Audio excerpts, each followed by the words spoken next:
by rewarding their customers with exclusive ballpark access and experiences. Visit sny.tv/Verizon to learn how you can get access and rewards like these lucky fans. Get to Citi Field this Friday, September 16th for Free Shirt Friday when the Mets take on the Twins at 7:10 p.m. All fans in attendance will receive a Let's Go Mets t-shirt courtesy of Honda. For tickets, visit Mets.com/Free Shirt Fridays. Greater coverage of baseball brought to you by T-Mobile. In the wild card race last night, everybody lost. The Mets lost here. Kyle Hendricks nearly no-hit the Cardinals. A Jeremy Hazelbaker home run broke up the no-hitter in the ninth. And Paul Clemens shut out the Giants for 5 innings in the Padres 4-0 win. So the Mets remain a game and a half behind the Giants and a half game in front of the Cardinals in the red-hot National League wild card race. Teddy Roosevelt charging up San Juan Hill. Boy, Mets and Nats first pitch coming up.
Series, TJ Rivera is going to get a start at second base, and Rene Rivera, who always catches Noah Syndergaard behind the plate. Otherwise the same unit for the Mets tonight. Mets still trying to get Jay Bruce going. He's hitting right behind Granderson tonight. The two lefties stacked in the 4 and 5 spots behind Cespedes as the Mets take on the rookie right-hander AJ Cole. Well, AJ Cole, 24 years of age, and he was acquired in a trade with the Athletics for Michael Morse back in 2013. He beat Noah on a nice performance at Citi Field. 6 innings, only gave up 1 run. Noah took the loss, so this is a rematch. This kid throws strikes, but like I said in the open, he gives up the long ball. He's given up 6 home runs in those 23 2/3. And we'll take a look at the Coors Light defense. Trey Turner, boy, what a spark plug he has been to this ball club, playing center field in the leadoff position, along those 2 all-stars on his corner outfield positions. Anthony Rendon, one of my favorite hitters in the National League, good line drive hitter at third base. Of course, Daniel Murphy going for the batting crown, and Wilson Ramos behind the plate. Jose Reyes gets set to lead off for New York. Jose 2 for 3 yesterday. He had a double leading off the game against Matt Latos. It turned out to be the only extra base hit the Mets would have last night. The Mets were held to 1 run and 5 hits, which kind of got lost in the shuffle of Rafael Montero's dreadful beginning to the game on the other side. The Mets never got their offense rolling either. Reyes, Cabrera, and Cespedes against A.J. Cole. And the 24-year-old's first pitch of the night is a fastball away for ball 1, and we're underway. Reyes at .283 for the year. Cole's 5th start for the Nats. He made 22 starts in AAA this year for Syracuse, went 8-8 with an ERA over 4.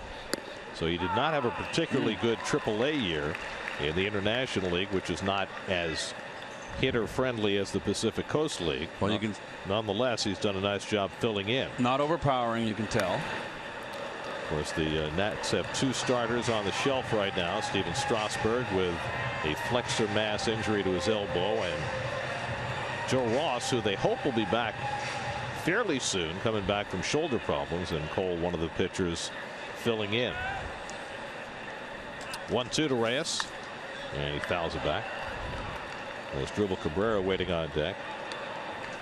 I'm wondering, you know, Strasburg's key to his success this year was that he started throwing that slider at Gary, and I wonder if that put a little extra pressure on that elbow. Because that slider was good. I mean, they sat him for a 3-week stretch, brought him back. He made 1 start, came out of that, and he's been sitting out ever since. And Reyes strikes out on the off-speed pitch, and so Cole has a strikeout to start his night. I don't think Jose picked this ball up. This is a floater, and he swung at it. I think he didn't pick it up out of the hand there. The slider that didn't really break. It just was a nothing pitch. A nothing muffin. It happens. Sometimes you miss those floaters. Now is Dribble Cabrera, who homered against Cole for the only run the Mets scored against him in New York. Cabrera had a 10-game hitting streak stopped last night, the longest hitting streak for a Met this year. But in 23 games since coming off the disabled list, hitting .370. And he goes after the first pitch fastball, 0-1. Well, as long as Cole's upstairs, he's not going to get sink. You see that ball right there that Cabrera swung at. It just stays on the same plane and just kind of runs away from a left-hander. And the slider in for a strike. And there are the numbers on Strasburg, who's been extremely effective when healthy. And that ERA really lit up towards the end when he was injured. He was off to a tremendous start. Well, 15-4. I mean, that's not even a start. That's a season for a lot of people. 13-0 to start the season, right? It's the best I've ever seen him pitch, Gary. And the question is, will the Nats have him when they get to postseason? Cabrera launches one to deep right center. Back goes Turner in the gap near the wall, and it's off the fence. Cabrera on his way to second, and as Dribble slides in safely with a 1-out double. So Cabrera gets the Mets off to a good start. His 27th double of the year. Well, continues to hit. Another hanging slider right down the pipe. And you cannot make that kind of pitch to red hot major leaguers. Lucky this ball didn't get out. Top of the wall. And this slide I don't quite understand. If you go feet first into the bag, you're going to beat the tag. Straight line. I think he's just a little tentative about his slides right now because of the knee. Yep, I think you're right. My mistake, my oversight. Well, I just think we've seen a lot of awkward slides from him lately, and he's flexing that knee as he stands near second base right now as Yoenis Cespedes digs in. Cespedes 0 for 2 last night, but he drove in the only Met run with a sac fly. And there you see Cabrera wincing and flexing that left knee, which he's been doing a lot of.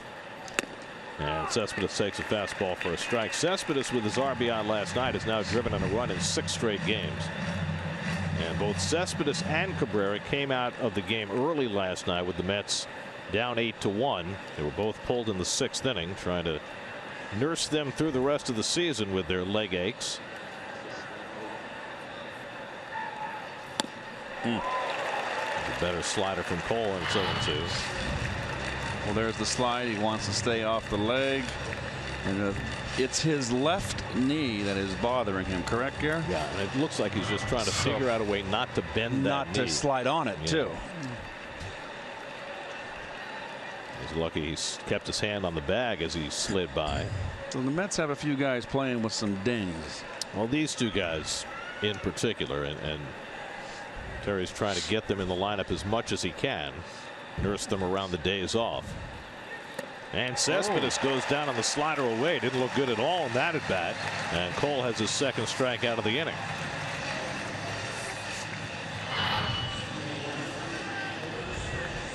Just a slider that he chased. Didn't want to swing.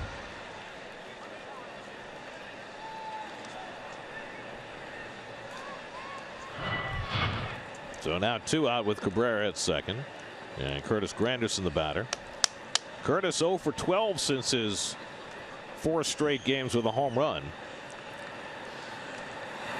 And of course the right side of the infield, Daniel Murphy way out in shallow right field.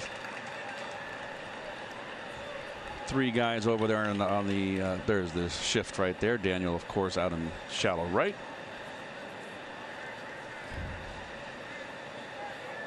Cabrera able to get a pretty good lead, and Granderson has to vacate on the inside fastball. 1-1. Well, those are not pretty, those numbers for Curtis Granderson, with 2 outs and runners in scoring position.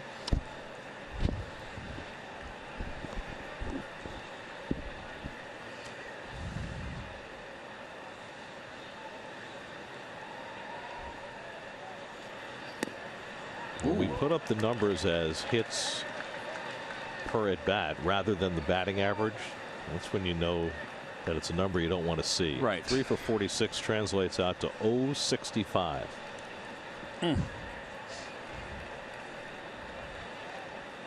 Looking to pick up a 2-out RBI here with Jay Bruce standing on deck. And Curtis dribbles one that'll go foul. 2-2. That is the 0.65 you said? 0.65. 0.65. That is off the interstate. That's down in the mines of Moria.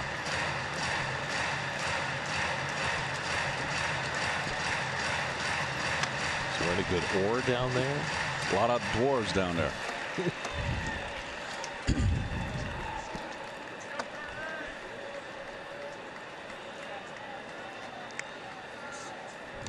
One, 2 from Cole. And it's popped up foul. That'll come back out of play. Fastball in on his hands. A.J. Cole drafted by the Nats, traded to Oakland in the deal that netted the Nats Gio Gonzalez, and then the Nats got him back in the Michael Morse trade. So he spent a year in the Oakland organization between his stints with the Nationals.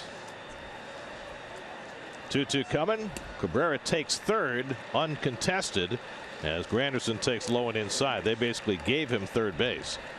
So give Cabrera credit for a stolen base, his 3rd of the year. He barely had to jog to get from second to third. It's like, you're going to give it to me, I'll take it. Don't want to play off the line. The one thing you don't want to distract your hitter with 2 strikes. Well, now he can get a tremendous lead down the line with Rendon playing 60 feet away from the bag. 3-2 to Granderson, and Cole's going to walk to the back of the mound and clean out his spikes. Well, if he works from the stretch, there's not much that Cabrera can do. Not like he's going to steal home on that bad wheel. No, even if it'll wind up.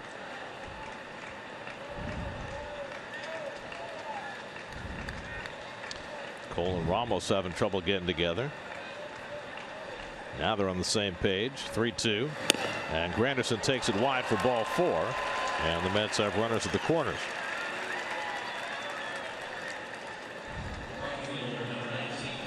So now Jay Bruce with an opportunity with 2 out and runners at first and third. It's been a rough go for Bruce, as you know. 34 games as a Met. He's hitting .197, and he's 2 for 17 on this road trip. He did have a base hit last night, a soft single to right field. This is his 33rd start for Jay as a Met. Cabrera at third, Granderson at first, and Bruce takes a slider for a strike. And Cole likes his slider early in this game. He tries to use both sides of the plate with a little back door and a little down and in. Gave a double to Cabrera on a slider. Jay would like to get one of those. And the fastball low and in. It's 1-1. Bruce for the season hitting .327 with runners in scoring position. Remember, he was leading the National League in runs batted in when he got to the Mets. Had 80 RBIs with the Reds, only 11 in 34 games as a Met. And that's in the dirt, and Ramos stops it. 2-1. Changeup. Not even close. Almost getting that big body in front of it.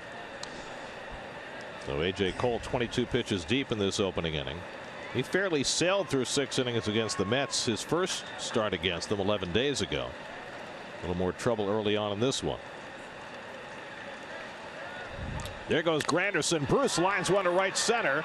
Cutting across is Harper and Turner reaches out to make a great grab. Oh, man. Wasn't sure who was going to go for the ball, and Turner with great extension able to make sure that ball didn't hit the turf and save 2 runs. They can laugh about it now. This was almost a disaster for the Nats, but Turner able to make the grab and keep the Mets from scoring in the first inning. And they avoided a collision.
Trey Turner leads off against Noah Syndergaard and takes a fastball low and in for ball 1.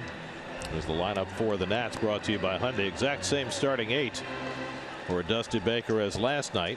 Nats put up 8 runs and 10 hits last night. Turner 2 for 5 in last night's game. He has been a revelation at the top of the Nationals batting order. And there's your Land Rover numbers for Noah Syndergaard. That's some high torque. A little more walks now, a little bit, almost 40 walks. Still outstanding. That ERA is 2nd in the National League. His strikeout total is tied for 4th in the National League. He has had himself an extraordinary first full season in the major league. 1-3 against the Nationals this year with a 4.15 earned run average in 4 starts. He beat them that first start, and he's lost the last 3. He pitched two in between. The second and third, he got all bent out of shape. They stole him blind. His last start, he lost a hard luck one to A.J. Cole. The 4 stolen bases in that game helped doom him. That's off the leg of Turner, a foul ball. 3-2. There goes the bat too. Yep. The bat may be broken. The leg, I believe, is intact. Well, that got him off the inner ankle. That's bone there, and that hurts.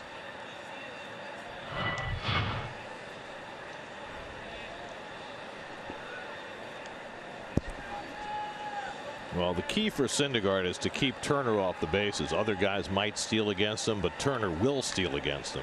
They're all going to steal off him, Gare. They're going to go for the gold. That's lined the other way toward the line, and that's going to fall foul. Well, the one thing is for Syndergaard and for Rene Rivera, they were able to throw some people out in Noah's last start in Cincinnati. 3 caught stealings in that game, including one on an attempted double steal at home plate. But the most important thing is that it put in Noah's mind the fact that if he gives Rivera a chance, Rene is going to throw people out. Well, it was an interesting start for Syndergaard. Ground ball toward the middle to his left. Cabrera, he gets to it and throws out Turner. One away. Nice play by Cabrera, moving left on that bad wheel. Throwing on the run too. Very nice. Syndergaard's last start, Gary, against the Reds, he walked an uncharacteristic 4 batters in 5 innings.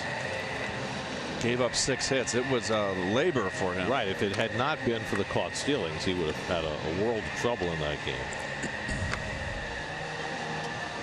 Opposition had been 45 for 51 against him going into that start, but they were 0 for 3 in that game. Here's Jason Worth, 1 for 4 last night. And he takes a fastball off the plate.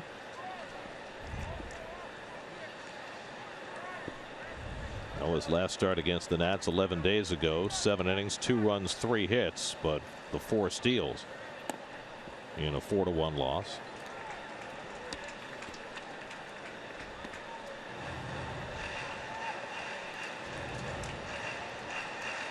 The Nationals begin the night with the magic number of 9 for clinching the National League East. They lead the Mets by 10 games for the division. So there's just not as much juice for Washington in this series as there was when these two teams got together here last September. But there is so much on the line for the Mets with every game in this closely contested 3-team race for the 2 wild card spots. Well, 18 games left, Gare. And Worth takes a fastball for a strike at 98, 2-2. The Giants play later at night tonight at home against San Diego, and the Cardinals will play the Cubs again tonight in St. Louis. They have to face Jason Hamill.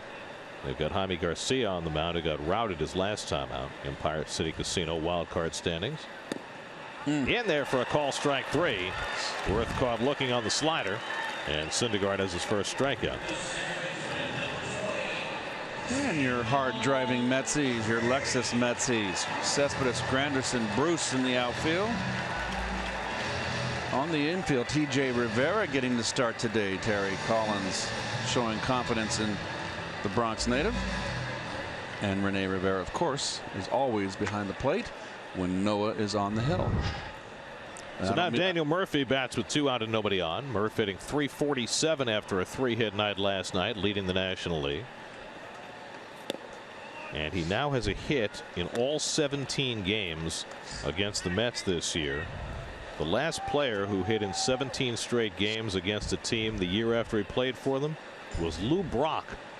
Hit in 17 straight against the Cubs in 1965, the year after he was traded. Syndergaard with a nasty slider, and it's 1-1. Daniel hitting .400 against the Mets still, correct? .412, 28 for 68. I'd like to know how many players hit in a season over .400 against the Mets and who they would be. That would be interesting to mine the internet and find out. Murphy grounds one. Rivera with a nice stop, up and tossing in time to get the out. Not a very strong throw by TJ, but he gets Murphy to end the inning. 1-2-3 for Syndergaard, helped out by T.J. Rivera. His first big league start in 3 weeks, and he makes a nice play on the Mets' former second baseman. No score after 1.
Rivera leads off against A.J. Cole.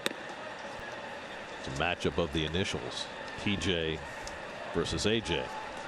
P.J. starting for the first time since August the 23rd in St. Louis. His 9th start of the year for the Mets. And he strokes one down the right field line, foul 1-1. And of course, in Atlanta, he had that big pinch hit late in the ball game that Wilmer Flores got thrown out at the plate and has yet to play since that head-first slide into the home plate into A.J. Przinsky. Sore neck. Hopefully, Wilmer learned his lesson. Did some hitting today, and the hope is that Wilmer might be able to play tomorrow, but if not, definitely should be ready for the weekend when the Mets get home to play the Twins. So Wilmer's sitting tonight, as he has since that play in Atlanta. And that gives Rivera an opportunity, and he grounds one to shortstop. Big hop for Espinosa, and he throws out Rivera, one away. This is game number 18 between the Mets and Nats. The Nats have had the upper hand, winning 11 of 17, mostly on the back of strong pitching. Mets have averaged just 2.7 runs per game against the Nationals this year. And of course, Daniel Murphy has done most of the offensive damage. So look at that, Gary. A .210 batting average, and the runs per game 2.7 and the 20 home runs. So what percentage of those runs were brought by the home run? Pretty much a microcosm of the Mets season. Absolutely. James Loney takes ball one. The Mets second in the National League in home runs, but 13th in the National League in runs scored. Loney 0 for 4 last night, hitting .262 for the year. And the backdoor slider for a strike.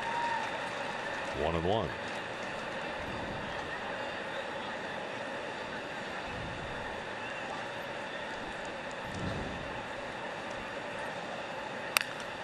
As A.J. Cole makes the start for Washington, another right-hander named Cole making news today. The Pittsburgh Pirates have shut down Garrett Cole for the rest of the season with elbow issues. They brought down the Jolly Roger flag in Pittsburgh. They're pretty much toast. Yeah, 6 games out with 4 teams in front of them in the wild card race. Foul down the left side. Well, both the Pirates and the Marlins pretty much imploded over the last 3 weeks and knocked themselves out of contention for this wild card chase. I mean, it's difficult to conceive now, but 3 weeks ago the Mets were behind both those teams. Well, the Mets sent the Marlins on their way with that. What they take? Was that a sweep or 3 out of 4? 3 out of 4, yeah. Zimmerman handles the hop and goes to the bag to retire Loney, 2 out. Well, the Pirates streaking and struggling. The Mariners have won 6 straight. They're now 2.5 out in the AL wild card. They got another good performance by Ariel Miranda, their young pitcher, last night. 6 scoreless innings to beat the Angels. And the Pirates, of course, had an 8-game losing streak that's worked its way into 12 out of 14, and they're pretty much toast, which is, well, I'm sure, why they decided to shut down Cole at this point. He's had an injury-plagued season. Yes. Here is Rene Rivera, the second Rivera in the Mets lineup tonight. And he hits one toward the middle, and he has himself a base hit. So Rene, who's been swinging the bat well the last few times he started, had a couple of hard hit balls in Atlanta over the weekend, has a 2-out single. First ball fastball hitting, and gets the pitcher up, but this pitcher right here, there's a side swing. Rene likes the heater. He likes to swing at number 1. Up fastball. Out over the plate. And Syndergaard, of course, has some power. 3 taters this year. And 3 doubles. The 6 extra base hits leave him just 1 shy of the Mets club record for extra base hits in a season by a pitcher. That belongs to Mr. Seaver. Yep. He had 7 extra base hits in 1972. Tom will be the first one to tell you, too. Yes, he will. That's pulled toward the hole. A base hit for Syndergaard. Rivera will pull in at second, so back-to-back 2-out hits by the 8 and 9 hitters. Syndergaard's 9th hit of the year. Well, he swings a good bat, does he not? Big Tex. Right on it.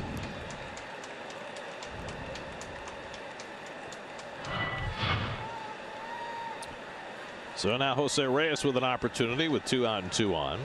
Reyes struck out to start the night. That's now with 3 hits against A.J. Cole, first time through the batting order. Rivera at second, Syndergaard at first with 2 out. And the curveball misses for ball 1.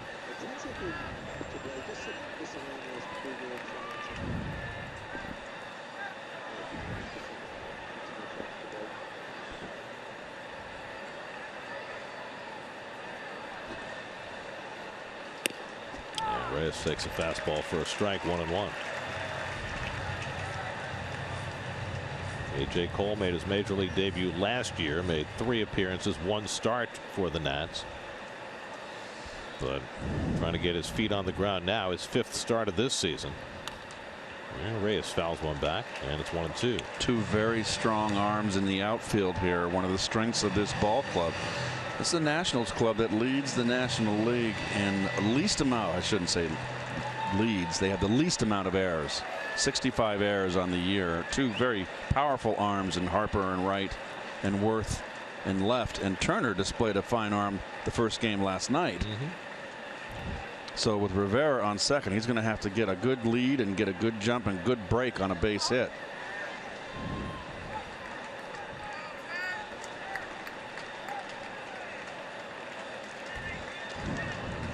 Reyes tired of waiting for Cole and Ramos to figure out what they want to throw, and now they're going to need a conference.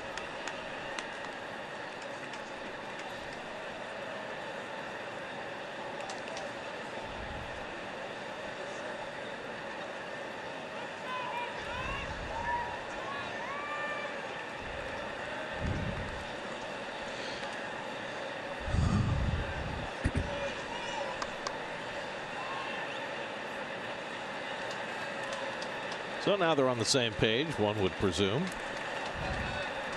2 on and 2 out, 1-2 to Reyes. And Jose takes a slider low and in.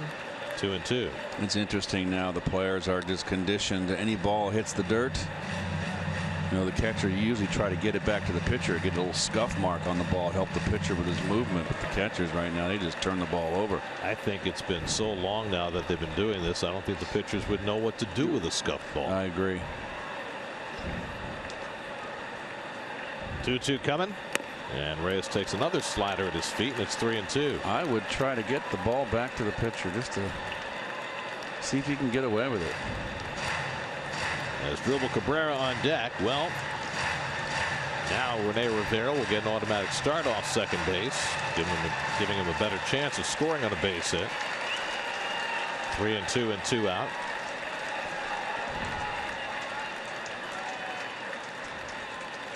And Reyes goes after the curveball and strikes out for a second time. A.J. Cole pulled the chute on that curveball and gets out of 2-out trouble. Mets and Nationals. Syndergaard heads back to the mound in a scoreless game.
Bryce Harper leads off the home second inning against Noah Syndergaard. Syndergaard got the side in order in the first inning. Harper 0 for 2 last night. He walked 3 times, including once with the bases loaded. 101 walks now for Harper this year. He drove in a run, scored 2.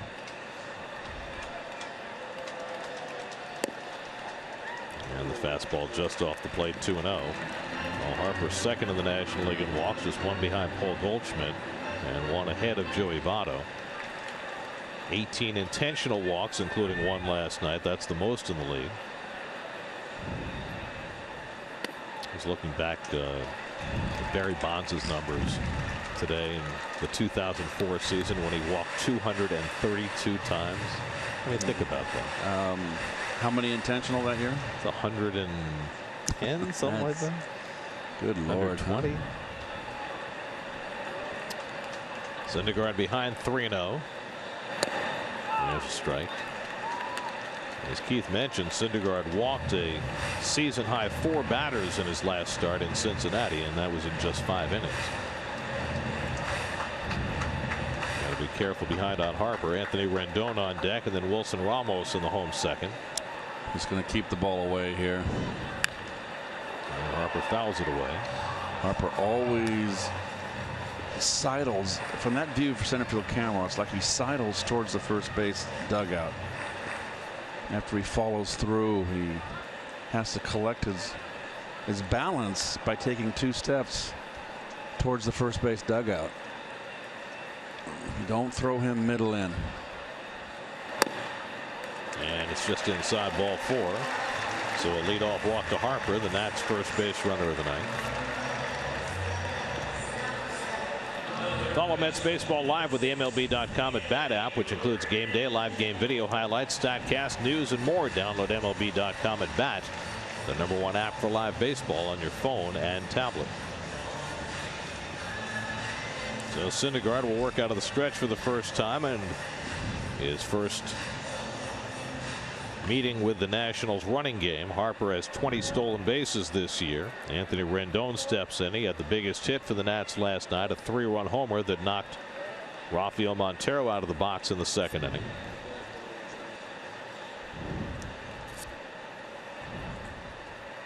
Syndergaard with the step off. Step offs, holding the ball longer. Not having, different timing when you go home, Those are all the things that Noah's been working on to try and put a crimp in the opposition running game. That time almost quick pitch to Rendon and got a strike. This is the home run last night by Rendon. Fastball down and in. More down the pipe. And that was the game breaker right there. Turned a 3-1 game into a 6-1 game. 18th of the year for Rendon, who's had a terrific second half, hitting .310 since the All-Star break. Well, the one thing that Syndergaard has to do when he's going home, he has to not lose his focus of where he wants the pitch he wants to throw and where he wants to put it. There goes Harper. The throw by Rivera. It's a little high, and TJ Rivera can't get the tag down in time. Rene had a chance to throw him out. Harper didn't have a great jump, but the throw was a little too high, and Harper has his 21st steal. Good slider from Syndergaard. Yeah, good throw, might have had him. Yep, clearly safe. The 46th steal against Syndergaard, by far the most any pitcher's given up this year. So a runner in scoring position with nobody out. A 2-strike count on Rendon. And he struck him out. Syndergaard gets his second strikeout as he fans Rendon, 1 away. And another thing you got to watch out for here, a good slider in the dirt, not throwing a strike, is that the Mets have to pay attention to the runners on second base, because they've stolen third base on Syndergaard too. And they've done it easily. So you're going to have someone there. It's going to have to be Rivera to make sure you hold the 21 stolen bases of Harper at second base. There's Wilson Ramos, 1 for 2, 2 RBIs last night. Syndergaard's going to make sure that Harper knows he's watching him. I'd be a little more aggressive if I was Rivera. I would try to help my pitcher here. And he's a rookie, not totally aware, but I would be a TJ, that is, second baseman. Get a little more aggressive, and stay close and push back, hustle back to your position when Syndergaard breaks from the stretch.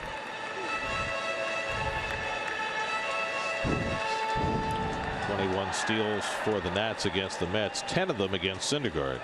What's interesting is that in 2 of Syndergaard's starts against the Nats, they didn't have any steals. Then they had 4 in one game, 5 in another, and now 1 tonight.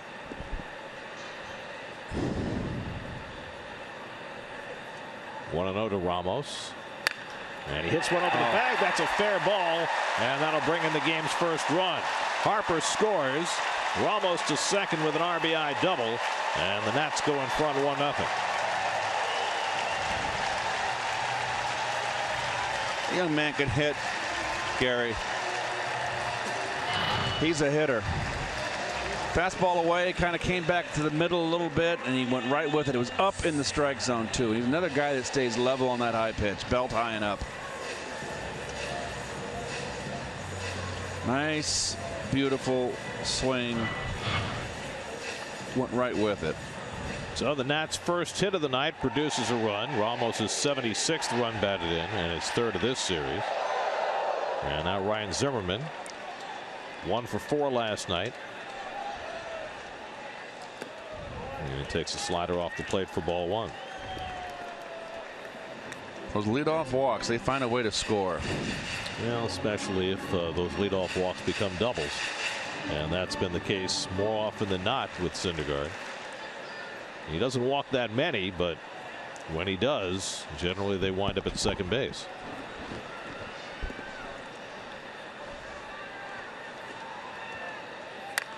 That's it sharply, but right at TJ Rivera. And Zimmerman retired for the second out as Ramos goes to third. Boy, it's been a frustrating year for Zimmerman. So now do you pitch to Danny Espinosa, or do you walk him and go after the pitcher Cole? Ramos a 3rd and 2 out. I think you go after him, Gary. He's got power, but he's 217 hitter. I think you can handle him. He's 2 for 12 against Syndergaard. I just like, it's early in the game. I like the pitcher leading off an inning.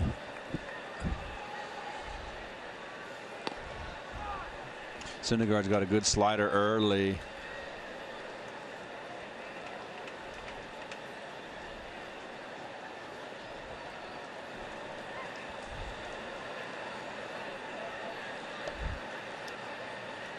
Espinosa 0 for 3 last night, was also hit in the back by a pitch from Jim Henderson. Bounces that one foul, and Noah's ahead 0-2.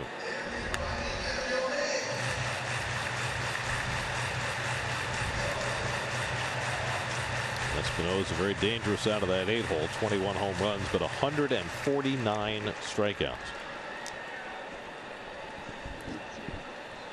Only 3 hitters have struck out more in the National League this year.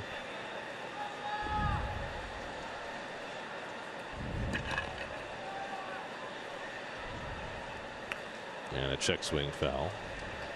And winds up in the Mets dugout.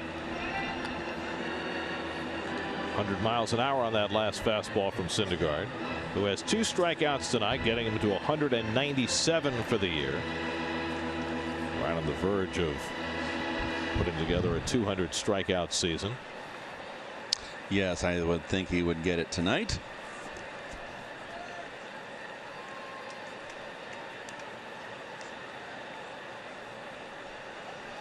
And he gets closer to that goal as he strikes out Espinosa to retire the side. 3rd strikeout for Syndergaard tonight. Nats get a run on the Ramos RBI double and lead 1-0.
Cabrera's season best, well, that came on August the 26th against the Phillies, when for the first time in his career has Struble hit home runs from both sides of the plate.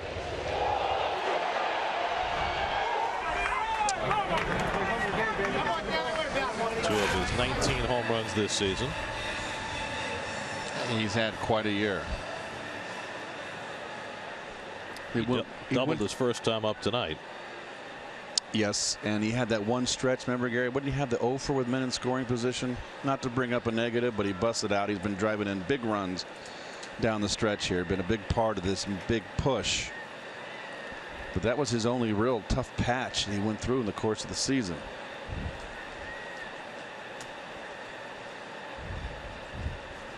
Well, I know that that knee is still troublesome for him, but I do believe that the 3 weeks that he took off on the disabled list rejuvenated him, because he looked a little tired before he went on the DL, and he's looked anything but since he's come back. He takes that one down the left field line, and that ball stays fair into the corner.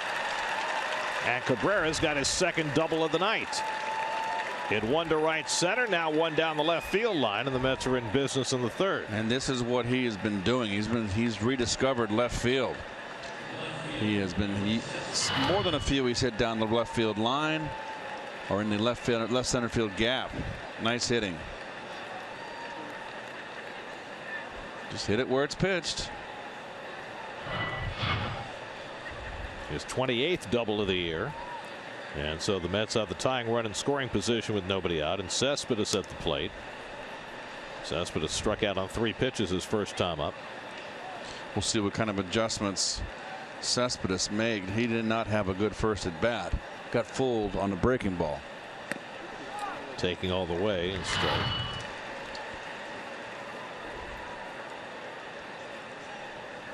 You got to swing almost like a golf swing when you hit that low pitch. Just a nice easy swing, and he has been producing extra base hits with that swing. It's with 4 hits now against Cole, looking to break through here in the third. And slider off the plate, 1-1 to Cespedes. Fish weren't biting that time. That's where he struck Cespedes out the first time. Cespedes is a very intelligent hitter. He can make adjustments as the game progresses.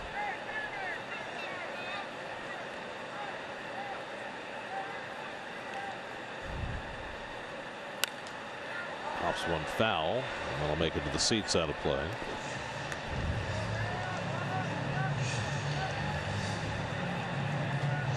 Curtis Granderson waiting on deck. Cespedes with an RBI in each of his last 6 games. The only other Met with a 6-game RBI streak over the last 2 years was Travis d'Arnaud, who did it last year.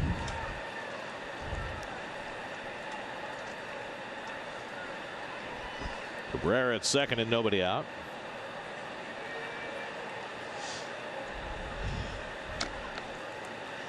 Cole likes that little waffle board at the back of the mound. I mean, it's not like it's muddy on the mound tonight. It's a gorgeous day today.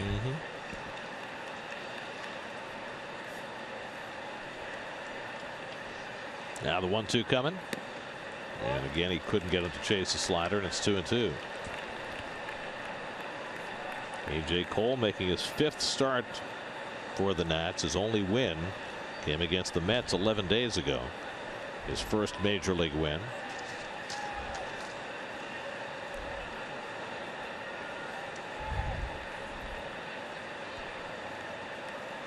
Now the 2-2.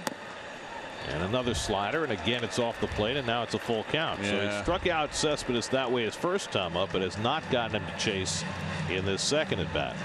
Mr. Cespedes is telling him that well is dry, young man. And if he throws that slider over the plate, now Cespedes is right where he wants to be. A great breaking ball hitter. 3-2 coming. And he struck him out with a fastball that time. So after all those sliders, he went away with the fastball, and he strikes out Cespedes for the second time. Pretty good pitch. Give the youngster credit right there.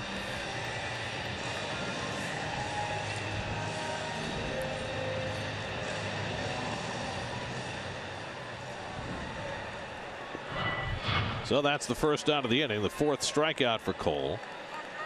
And now Curtis Granderson, who walked his first time up.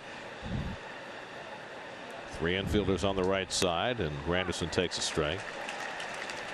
It was 12 years ago today that Curtis Granderson made his major league debut for the Tigers.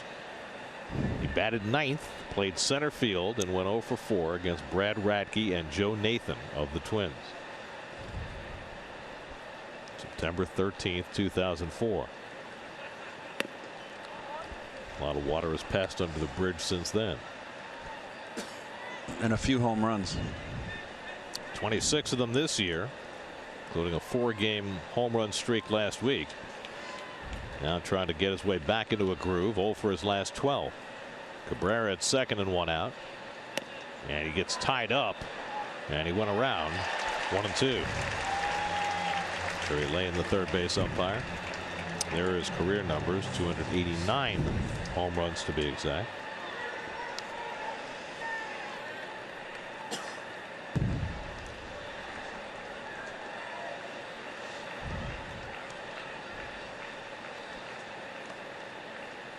One-two coming. And it's on the inside corner. Got him looking.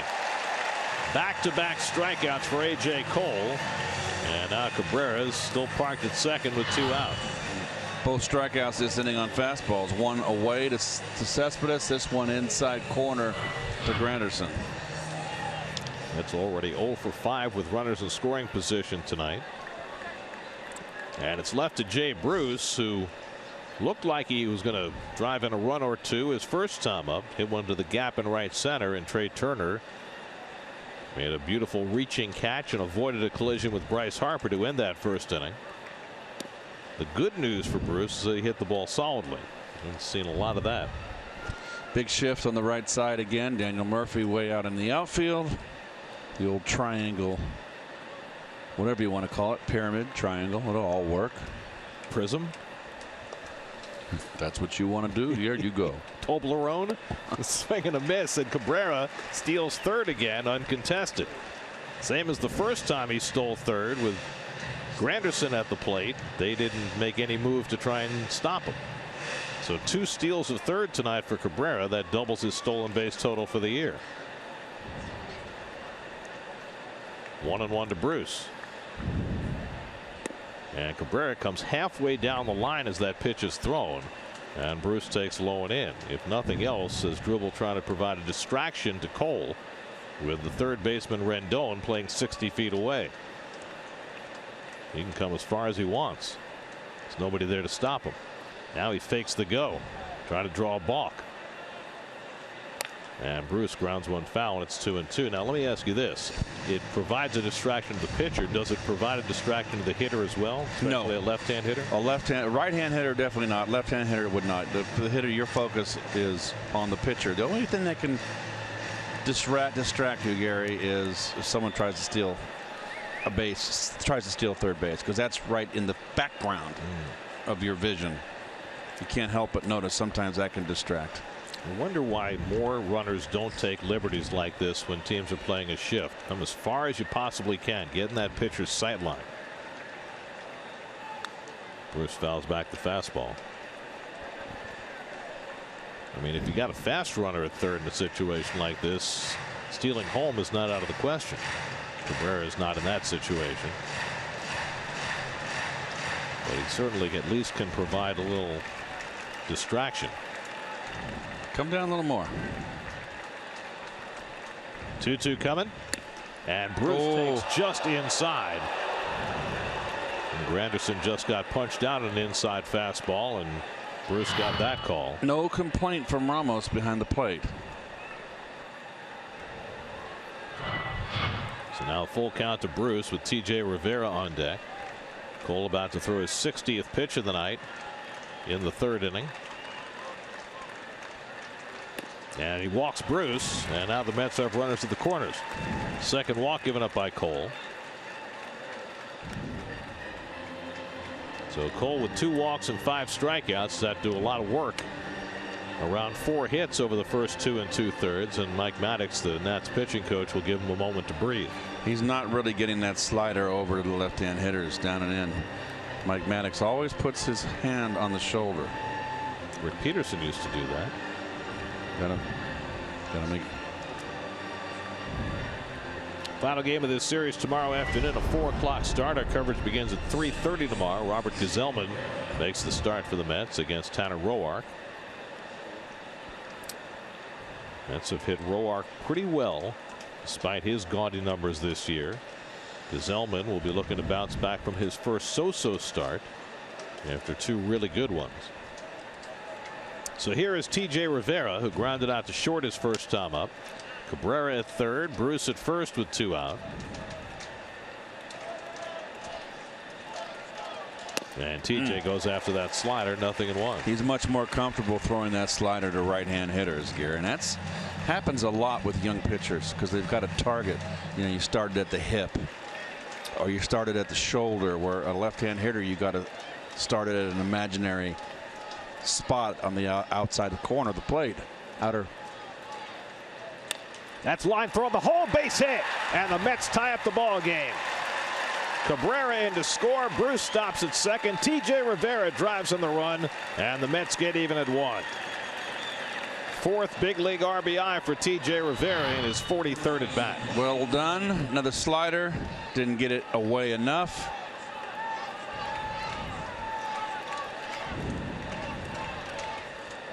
To a big RBI single with 2 out for the Pacific Coast League batting champ. Getting a chance to play tonight and coming through to get the Mets even. Now it's James Loney with 2 out and 2 on. Loney grounded out his first time up. And he hits one out to right, but Harper's right there waiting for it. And that retires the side. Mets get even though. A leadoff double by Cabrera. Rivera brings him home with a 2-out hit.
The third.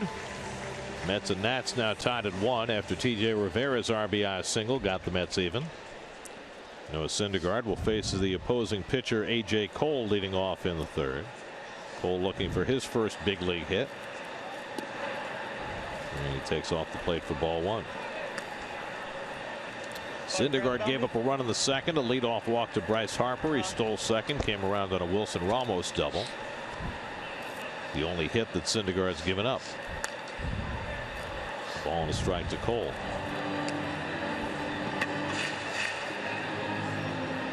We mentioned that Cole got his first big league win against the Mets 11 days ago, looking for his second big league win tonight.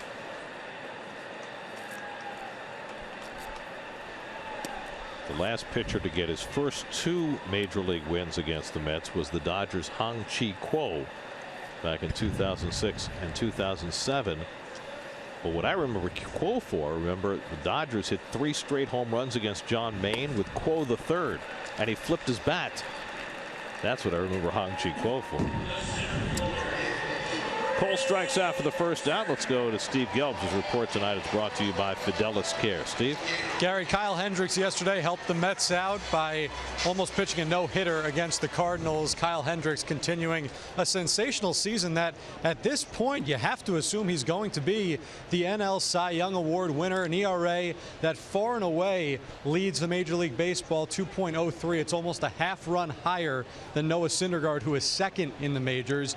Hendricks also the only one of 2 pitchers, I should say, with a sub-1 whip in Major League Baseball. And the amazing thing about Hendricks is how he gets it done, averaging about 88 miles per hour on his fastball. But the guy knows how to pitch. And at this point in time, as we get to the close of the season, I don't know who is the Cy Young more deserving of a Cy Young than a guy like Kyle Hendricks. Well, I happen to agree with you, Steve. I don't know how Keith feels about it, but I know a lot of the voters look askance at Hendricks because he's not a strikeout pitcher, and are more favorable toward a guy like Max Scherzer, who strikes out the world. Grounded down to third, grabbed by Reyes, and he throws out Trey Turner. What do you think, Keith? I think that strikeouts are important, but I don't think I'm not going to vote a guy Cy Young because he's striking out 250 people. I mean, look at Porcelli in the American League. I mean, he's got with the Red Sox, got 20 wins. He's not a strikeout. Porcello. So sorry.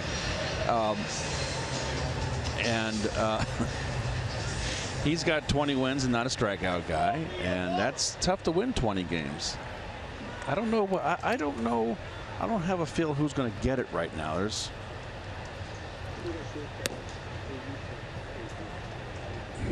Well, the tweet of the game brought to you by Toyota. Let us know what you think. Hashtag SNY tweet. Who do you think should be the front runner for the National League Cy Young?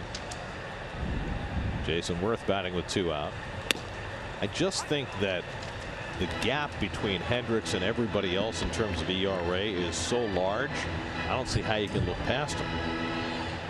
If it continues the way he's going, particularly finishing as strong as he is. He's got 15 wins. He's got 2 teammates. Arrieta 17, Lester 16. Lester's had a heck of a year. Worth dribbles one. Stays on the line. Fair ball. Rivera throws him out. Nice play by Rene to get to that ball before it spun foul. And it helps Syndergaard finish off a 1-2-3 third inning. Ball was sitting right on the line when Rivera picked it up. Would have gone foul if he waited any longer, but he got to it while it still was on the chalk. We go to the 4th in D.C., tied up at 1.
Fourth inning, Rene Rivera smacks one up the middle for his second hit of the night. Same deal as his first at bat. First pitch fastball hit it right back up the middle, and Rene Rivera is 2 for 2.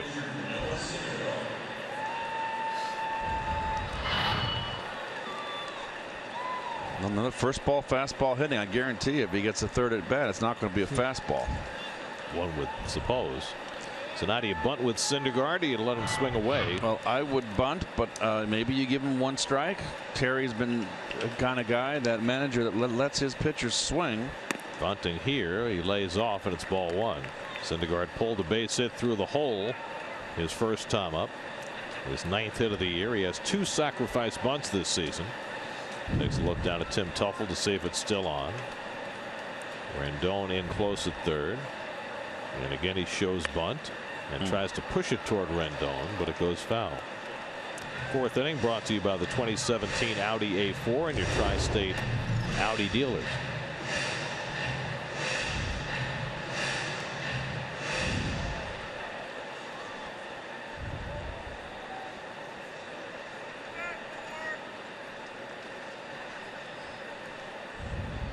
Bunt's been on the first 2 pitches. And Syndergaard wants Teufel to run through the signs again. Just making sure. Did you really give me the hit sign? Yes. 1 and 2.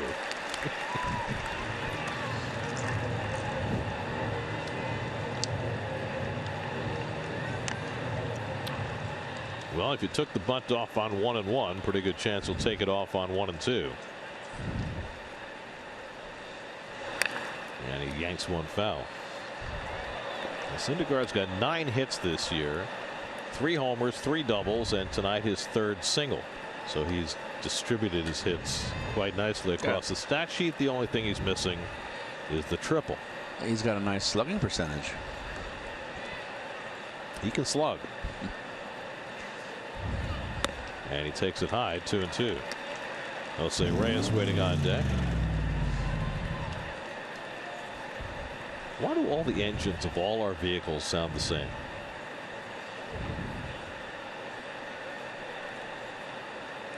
Very similar torque.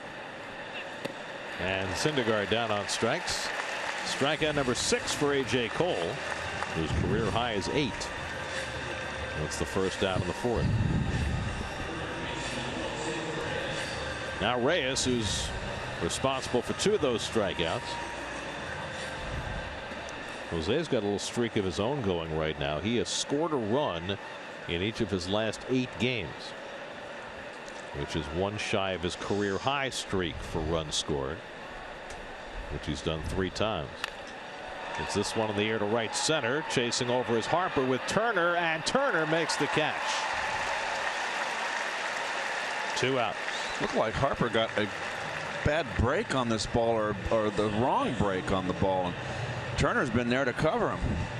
Well, Turner made that reaching grab against Bruce in the first inning when it looked like he and Turner might collide. This one a little simpler for him, but again, Turner peeling off at the last moment. Remember that Trey Turner is relatively new to the outfield. He's been an infielder most of his career. What people also forget about Bryce Harper is that as he came up through high school and junior college, he was a catcher who got moved to the outfield for his bat. Here's Cabrera, who's doubled twice already tonight, and he grounds this one down to first. Zimmerman handles it, and that retires a side. Cabrera never left the batter's box, I think, expecting that ball to go foul. It did not. So after a leadoff hit by Rene Rivera, Cole retires the next 3. 1-1 as we go to the bottom of the 4th in D.C.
little Marshall music.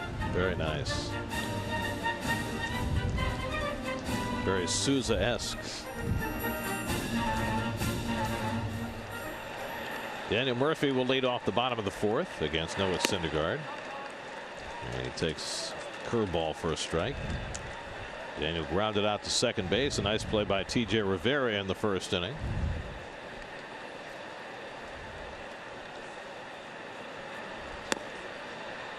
Murphy retains the lead in the National League batting race. He had 3 hits last night. DJ LeMahieu had 2.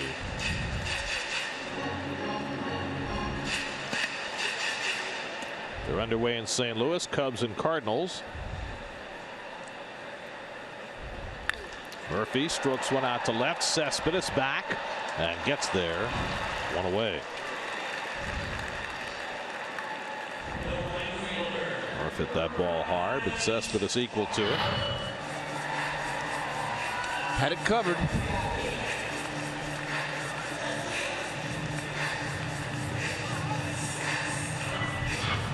Six in a row now retired by Syndergaard. And now he'll take on Bryce Harper, who walked leading off the 2nd inning, stole a base, and came around with the Nationals run.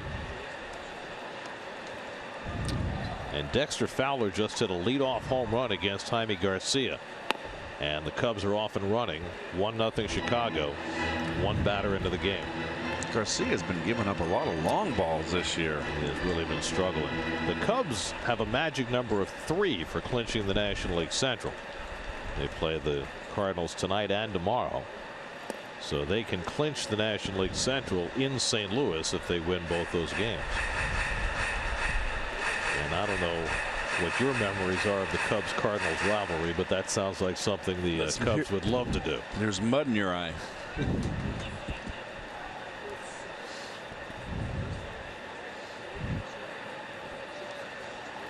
Harper hits one right back to Syndergaard, somehow flagged it down, and that's the 2nd out. That ball appeared to be by Noah, but he stretched out that 6'6" frame and was able to reel it in.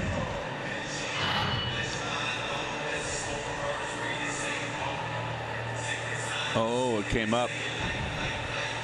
Nice stab right there. So 2 out and nobody on. Now Anthony Rendon.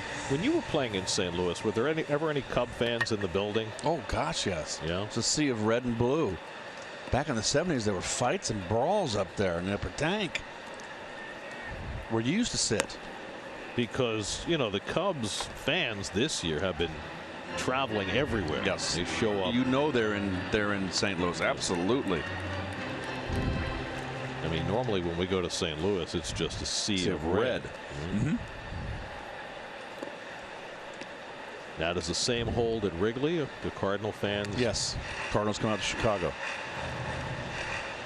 A lot of St. Louis people would take a weekend up and go drive up to Chicago and spend a weekend. Of course, it's a little hard to get tickets at Wrigley now than it might have been back when you were playing. And maybe it's hard hard in St. Louis for Cub fans.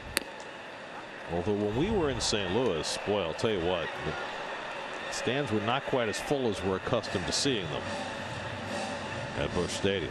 Oh, but at Wrigley these days, yep, it's almost impossible to get a ticket.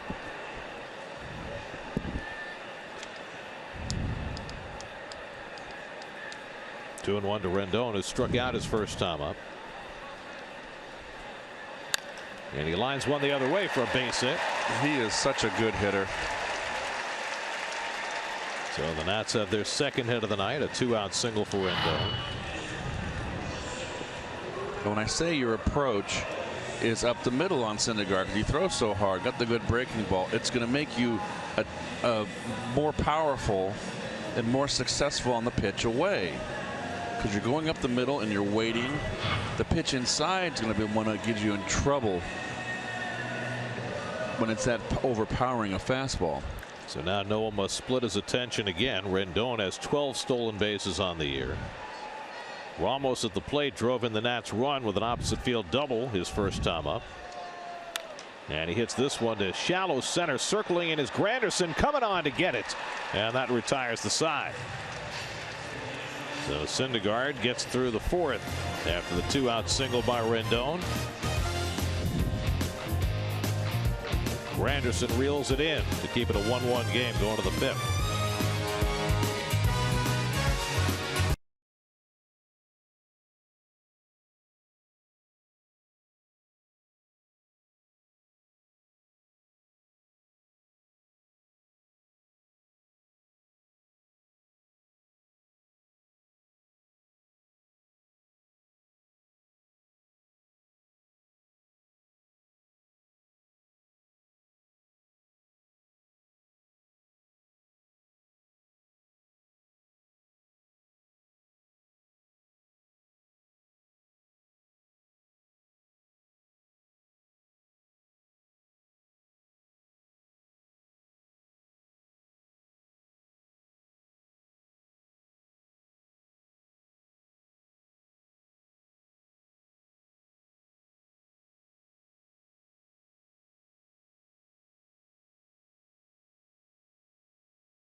The Mets play the Twins at 7:10. The first 15,000 fans in attendance will receive a Jacob deGrom hair hat courtesy of Geico.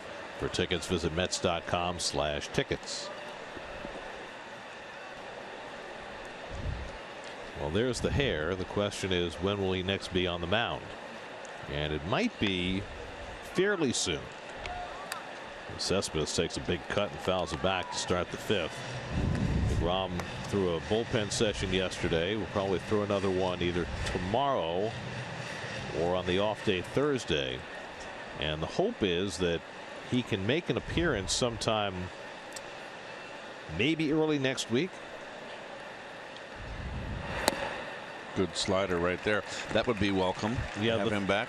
Well, the Mets have an off day Thursday, which means they can move back Montero's spot of the rotation, which obviously Montero's not going to fill anymore. And the hope is that by that point, DeGrom will be ready.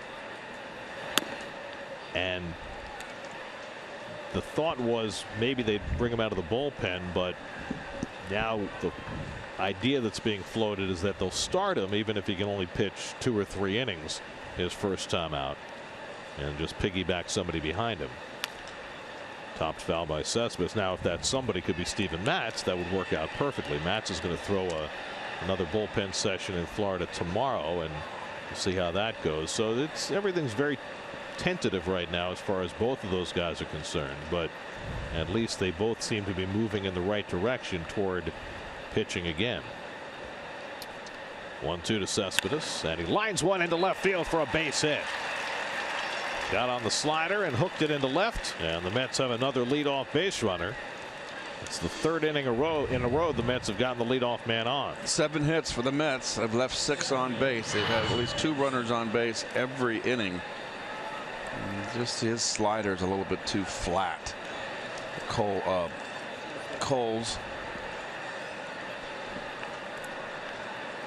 got him out in front, kept his hands back, let go with one hand.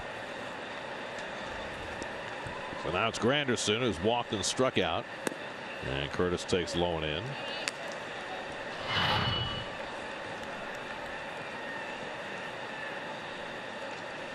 Well done.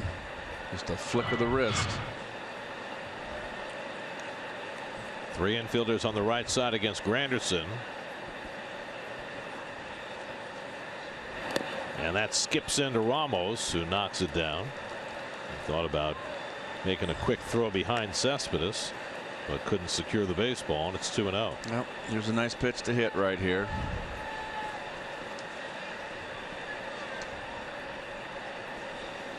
Jay Bruce waiting on deck.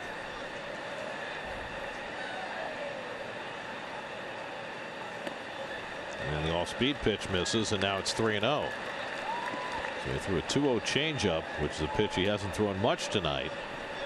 And now he's put Granderson into a healthy spot, and Curtis, as we know, loves to swing 3-0 if the pitch is right. Cespedes at first and nobody out. And Granderson pulls it underneath Zimmerman and down the line. Cespedes on his way to third. It goes to the deep corner. Cespedes will be waved home. He'll score without a throw. Granderson heads to third. He slides in with a triple. And the Mets lead it 2-1. A hot shot on a 3-0 pitch. Got it just underneath Zimmerman and all the way into the corner for Granderson's 5th triple of the year. Sinker away. It ball's up. Curtis pulls it. Oh boy, that could really be good to charge an error right there. That play's got to be made. And Cespedes on his horse.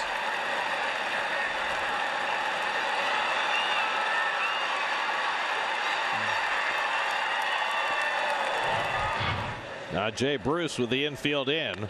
And he hits the first one in the air to shallow left. Granderson tagging. Worth under it. Makes the catch. And now Curtis is going to stay put. Thought about tagging and thought better of it. That's the first out of the inning.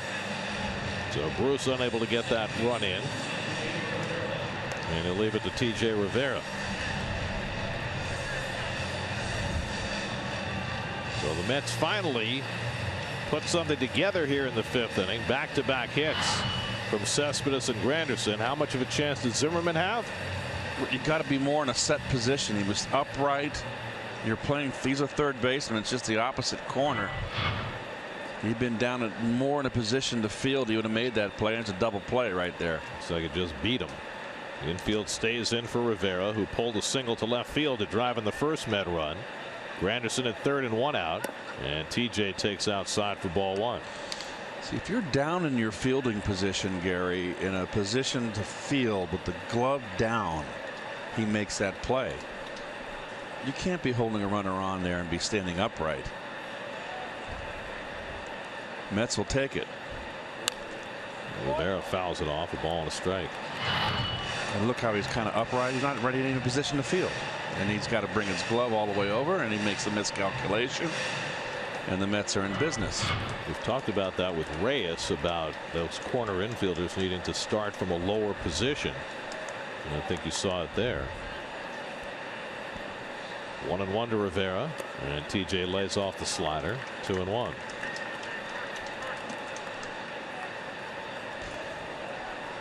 James Loney on deck. No action in the Nationals bullpen. A.J. Cole up to 85 pitches. He threw just 78 in 5 innings in his last start against the Phillies.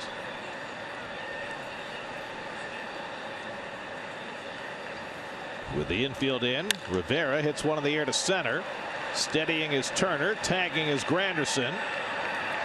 Here comes Granderson. Here comes Turner's throw to the plate. Not in time. T.J. Rivera drives in his 2nd run of the night, and the Mets lead it 3-1. T.J. Rivera making his first start in 3 weeks, and he has produced. An RBI single and now a sacrifice fly. Does everything right here except catch the ball away on, not on his throwing arm side, but had momentum going forward. And this is he's throwing a nice little arm, this young man. But Curtis runs too well. Ball hit too deep. So 2 runs home here in the 5th, and the Mets have a 3-1 lead. And now James Loney, who's grounded out and flied out, and takes a strike.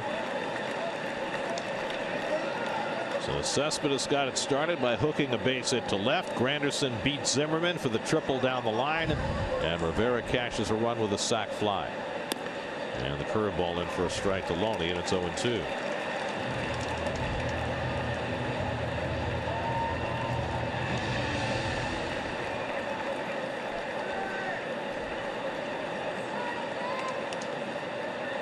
And Loney cracks one to right field for a base hit. 3rd hit of the inning for the Mets, and Loney keeps it going with a 2-out single. Starting to tee off on Cole here. Not getting any sink.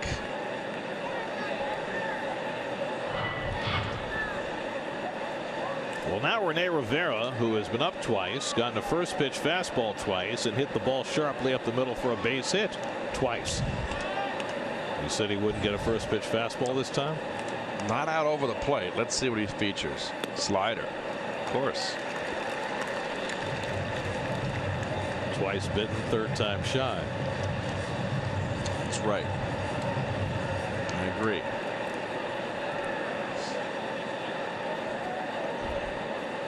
Well, the Rivera's getting it done tonight. TJ with 2 RBIs, Rene with 2 hits. No relation.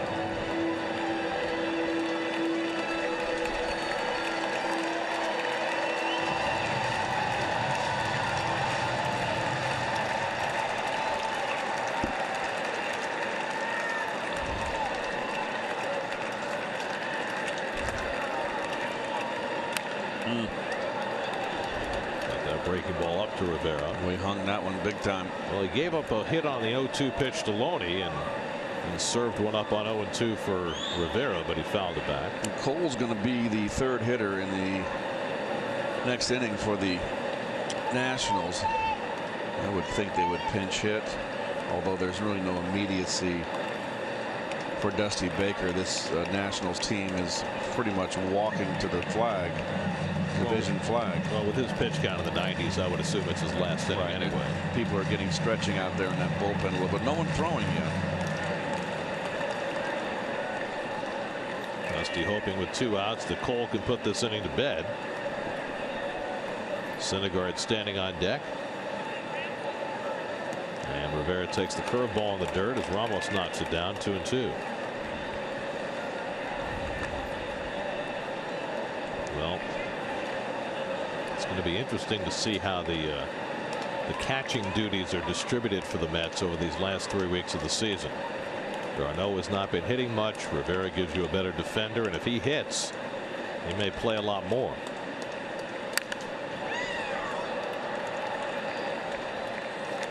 Certainly he's going to catch Syndergaard every 5 days, and he's been catching Lugo in his starts as well.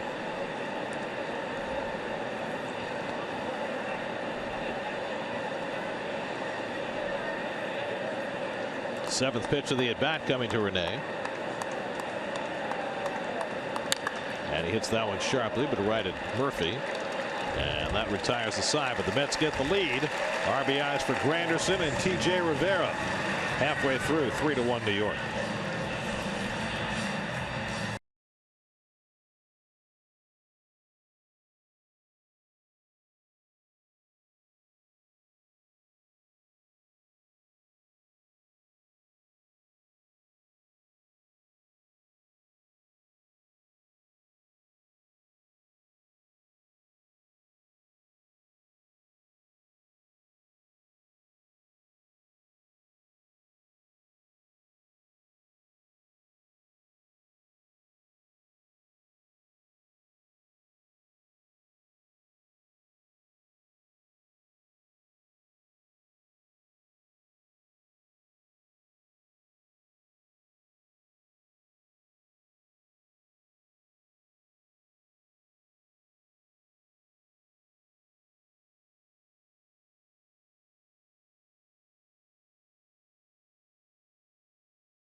Who's the front runner for the National League Cy Young Award? Here are some of your responses. Kyle Hendricks, Hands down.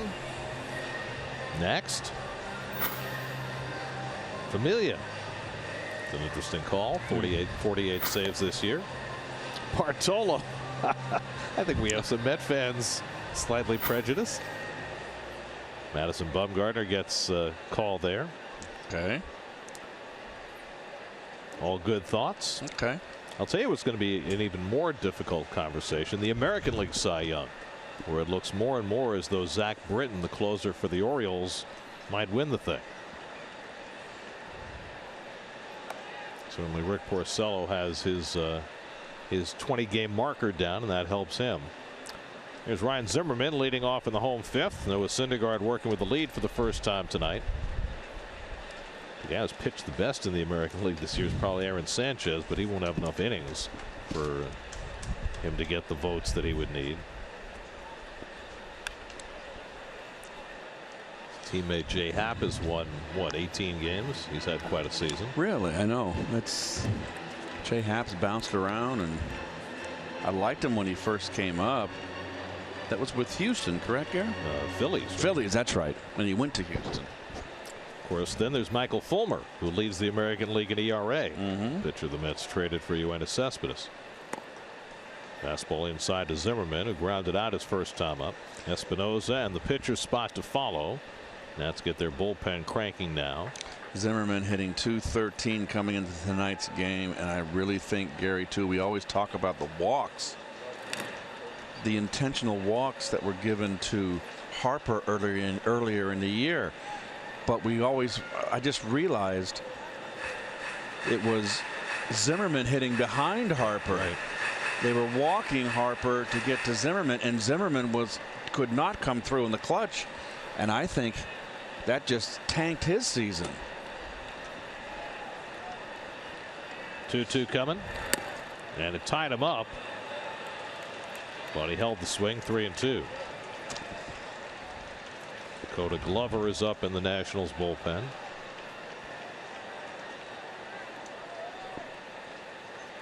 Syndergaard has walked one, struck out 4. 3-2 to Zimmerman leading off in the home fifth.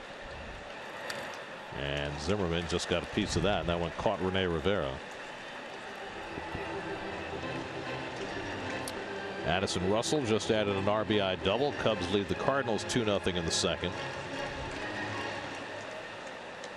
The Cardinals just have such a tough row to hoe in their schedule, which is to the Mets' benefit. This one tonight, 4 more with the Cubs, the 4 that they play with the Giants starting on Thursday night. You see their full schedule. The Mets certainly have the best of it after they finish this series with the Nats tomorrow. They do not play another team with a winning record the rest of the way. 3-2 coming, and it's ripped past Reyes and down the line. Zimmerman heads for second, and he's in standing with a leadoff double. And now as Cespedes bobbles it, Zimmerman considers moving on, but thinks better of it. 16th double of the year for Ryan Zimmerman. Well, he gets the barrel out for sure. That just too quick for Jose. Always the big leg kick.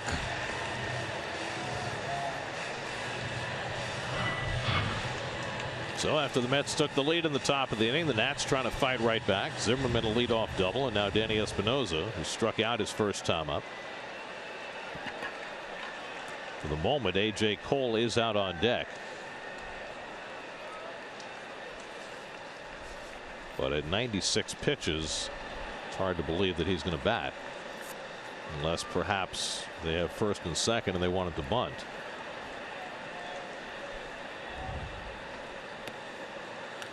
Espinoza fouls back the fastball.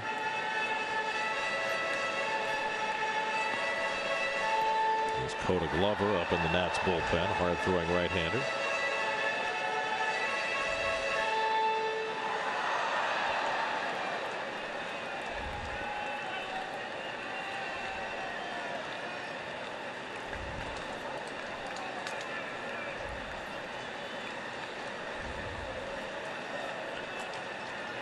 Espinoza struck out in the third inning, or in the second inning, his 150th strikeout of the year. That's a lot of strikeouts. Yes, it is. For a number 8 hitter. Be horribly frustrating.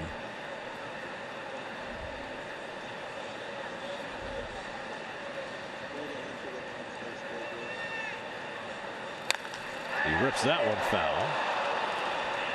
And it's 0-2. Road Ahead brought to you by GMC. That's the Mets schedule the rest of the way. These 2 with the Nats, and then the Twins, who have the worst record in the majors, the Braves, who have the worst record in the National League, 7 games with the Phillies, and 3 with the Marlins, who are a couple of games under 500. By the way, did you notice Ichiro Suzuki for the Marlins? 3 hits last night, 3,025. He passed Lou Brock for 25th place all time. That's a feat. 0-2 to Espinoza, and he struck him out. Strikeout number 200 on the season for Noah Syndergaard. Noah becomes the 2nd fastest Met ever to get to 200 strikeouts in a season. Slider. 171 1/3 innings for Syndergaard to get to 200. The only Met who ever got there faster was Dwight Gooden in his rookie year. He got there in 165 2/3. So congratulations to Noah on his first 200 strikeout season. Stephen Drew will be the pinch hitter, batting for A.J. Cole. Well, congratulations to Noah. 200 strikeouts is quite a feat.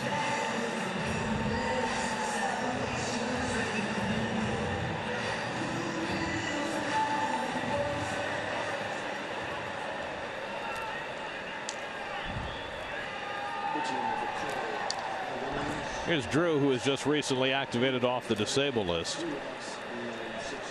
It's been kind of a lost season for him.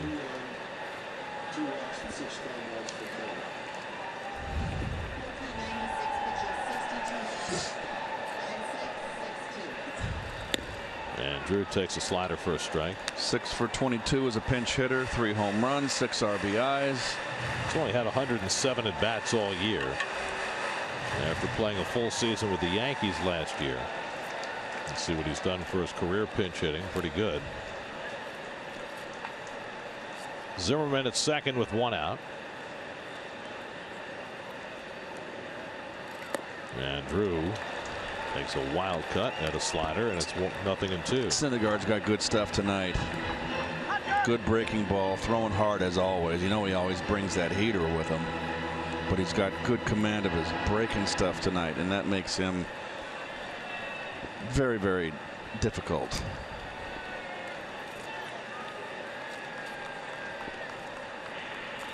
Oh, 0-2 to Drew with Trey Turner on deck.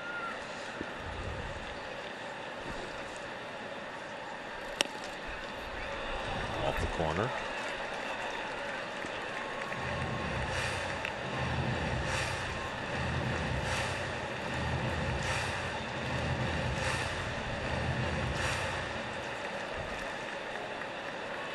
Noah's been pitch efficient tonight. When he went through that rough stretch during the middle of the summer, he had such difficulty keeping his pitch count down, running deep counts, giving up lots of foul balls.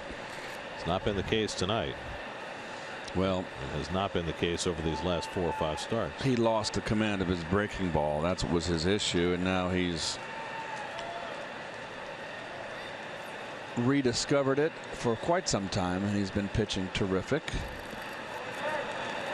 Bounces that slider into Drew, and it's 2-2.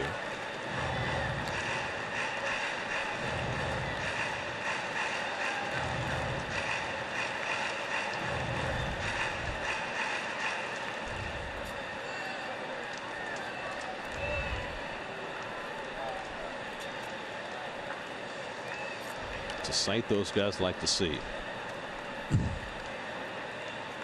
Thor on the hill.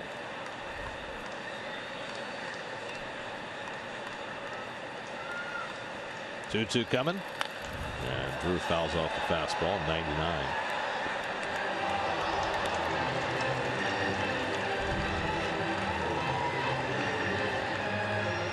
With Harvey out and DeGrom and Matz in flux, it's been Syndergaard and Cologne. the two pieces left standing. And boy, have they been spectacular. A lot of attention's been paid to the guys who've taken the back end of the rotation, and rightly so. Lugo, Gazelman. There's strike three called. Drew goes down looking at a changeup. 6th strikeout of the night, number 201 for the season for Syndergaard. He's found his stride here, his rhythm here in the 5th. So after the leadoff double to Zimmerman, Syndergaard with back-to-back strikeouts. And now Trey Turner, who's 0 for 2, grounded out twice. There is your change. And locked him up. And Drew knew it. It's not fair, Garrett.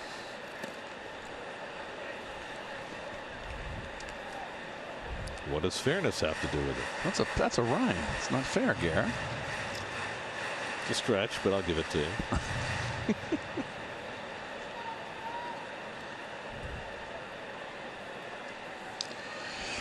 Need some poetry with teeth, Keith.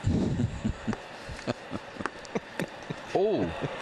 Turner goes for the high fastball, and it's 1-1. Well, this ball could have hit him in the head, and he swung at it. Look at this. Oh boy. Yeah, he thought better of it as soon as he stopped the swing and started ducking out of the way.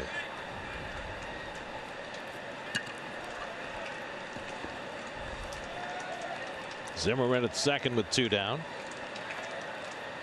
And Turner tries to lay off, but he went around. And he is not happy with the home plate umpire Hunter Wendelstedt, who called that swing himself.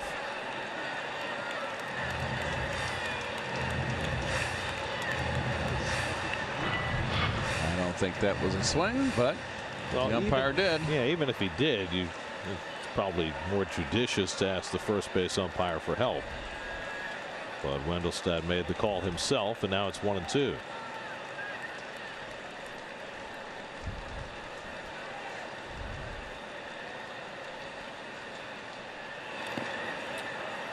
Rivera gets the chest protector in the way of that bouncing changeup. 2-2.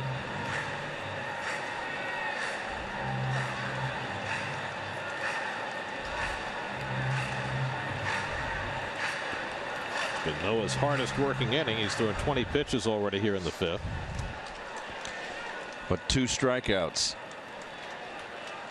Where he's made the hitters look like they've never swung a bat before, which he can do with his incredible stuff. Look at that. Turner strikes out on the curveball to end the inning. So 3 consecutive strikeouts for Syndergaard after the leadoff double. That was impressive. Gets over 200 strikeouts for the year and leads 3-1 after 5.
the new Washington pitcher, Coda Glover.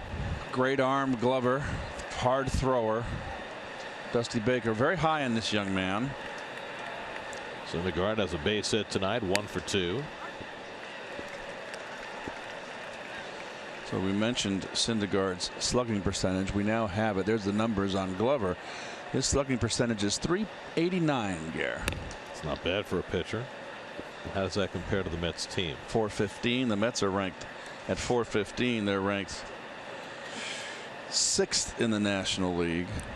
So if he's at .389, the team's at .415. So he basically should be hitting 6th in the order. Well, the last team with the lowest slugging percentage is the Atlanta Braves, and that's at .379. So Syndergaard is slugging better than the Braves team. Right. The Colorado Rockies lead the National League in slugging percentage at .458. Yeah, but what do they do at sea level? I hear you loud and clear. Glover, 23 years old, out of Oklahoma State. 8th round pick by the Nationals in last year's draft, so he has come quickly. Full count to Syndergaard with Reyes and Cabrera to follow. A.J. Cole went 5 innings, allowed 3 runs, 9 hits, walked 2, struck out 6. Could have been worse. The Mets left 8 runners on base over the first 5 innings. And Syndergaard draws a leadoff walk. So Noah's on base for the 2nd time. Let's check in with the studio. Taylor Rooks has a game break brought to you by your local Honda dealers.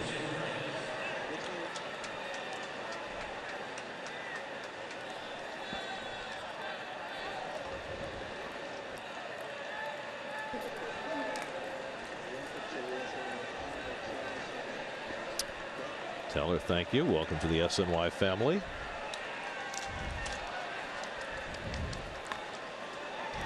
Reyes pops up the bunt, and Ramos makes a great effort. He almost snagged it. Well, just didn't have quite enough air under it, but he made quite an effort.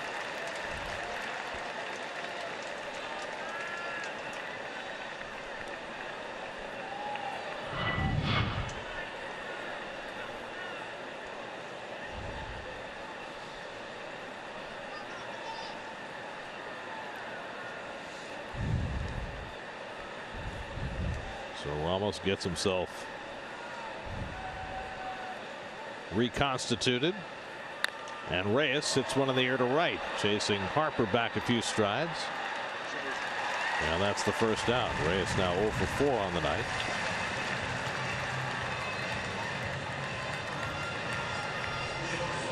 And now Cabrera. As Dribble has a pair of doubles tonight, double to right center in the first, double down the left field line in the third. Each time he stole third base, with the Nationals providing no resistance.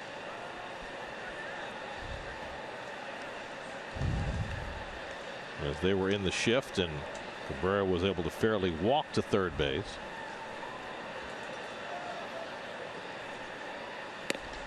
His fastball in for a strike.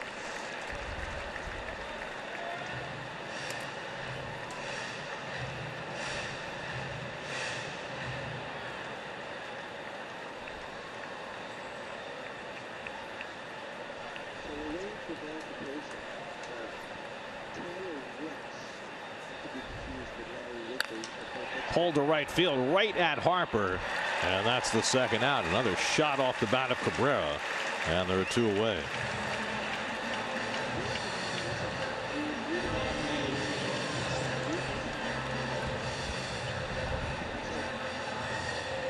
So 2 out now. Cespedes, who got the Mets started in the 5th inning with a leadoff base hit, came around on a triple by Granderson, who then scored on a T.J. Rivera sac fly, and that's how the Mets took this 3-1 lead.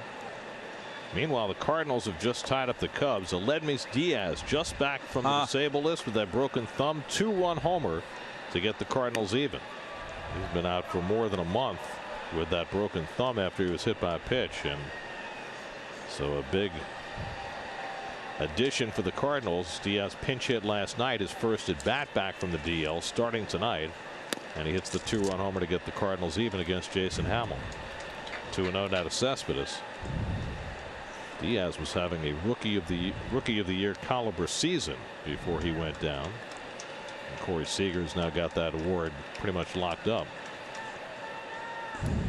2-0 to Cespedes, and he hits the bouncing ball to short. Espinosa makes the play. That retires the side. Middle of the 6th in D.C. 3-1 New York.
Memorial.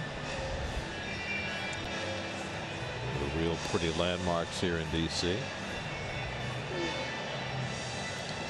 Time for the Ryzen trivia question. Who holds the Mets record for most walks allowed by a single pitcher in a single game? I think I know this one. I'm not so sure. I think it's the guy you played with. Really? Yeah. Starter. Yeah.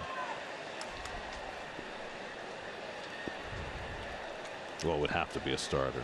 Right. Jason Worth leads off in the home 6th inning. Big inning for Syndergaard with the 2, 3, and 4 hitters coming up, and he gets ahead on Worth with the fastball. Worth is taking a call third strike and hit a dribbler in front of the plate, and Rivera threw him out.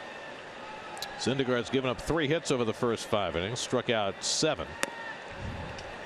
And he misses with a curveball. 1-1.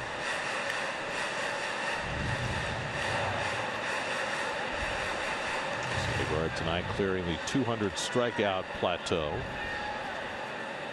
Last year, Jacob deGrom struck out over 200. Last Met before that to strike out 200 was R.A. Dickey in his Cy Young season in 2012.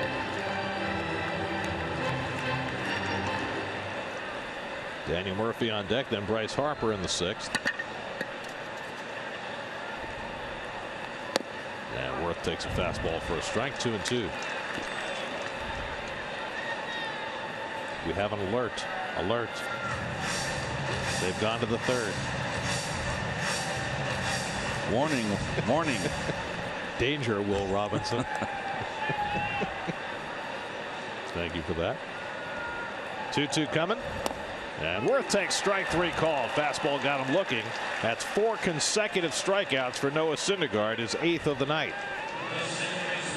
He's in cruise control right now. He's just found it. He's toying with these guys.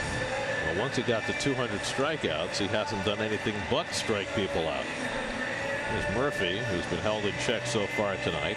Rounded out on a nice play by T.J. Rivera in the 1st. Flied out to left in the 4th.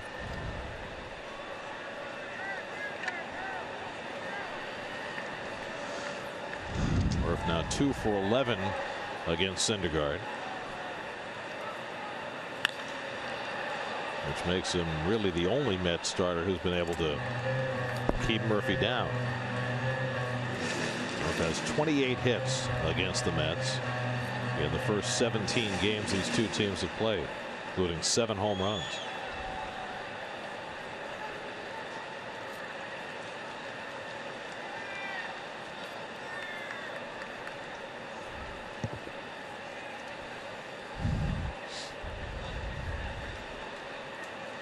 And Rivera and Syndergaard a little undecided here.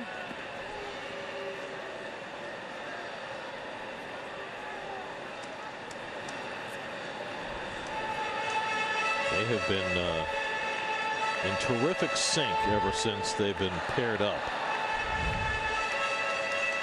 It's now what, about a dozen starts now? Rivera has been catching Syndergaard on an every game basis.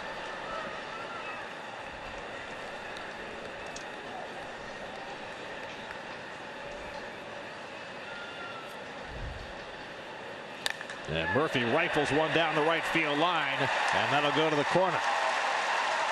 Murphy heads for second, and he's in standing with a 1-out double.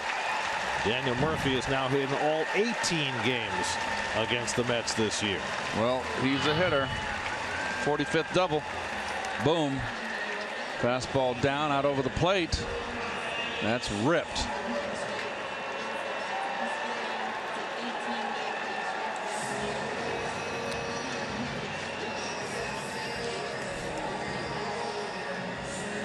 Didn't get it in enough. Murphy's 45th double of the year. That leads the league. He becomes the first player ever to have an 18-game hitting streak against the Mets in one season. And now Bryce Harper, the tying run at the plate in a 3-1 game. That's the 4th hit against Syndergaard.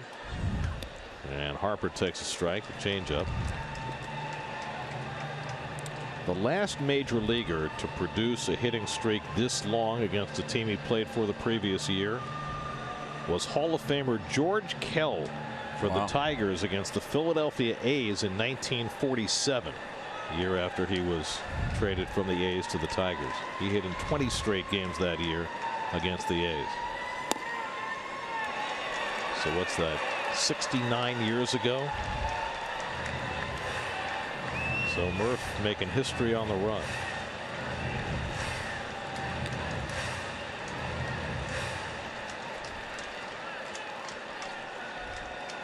Harper tonight has walked, stolen a base, and scored a run. Then at a hard comebacker that Syndergaard made a nice play on. Now he's ahead on Harper 0-2. Murph dancing off second. And Harper takes the fastball away, 1-2.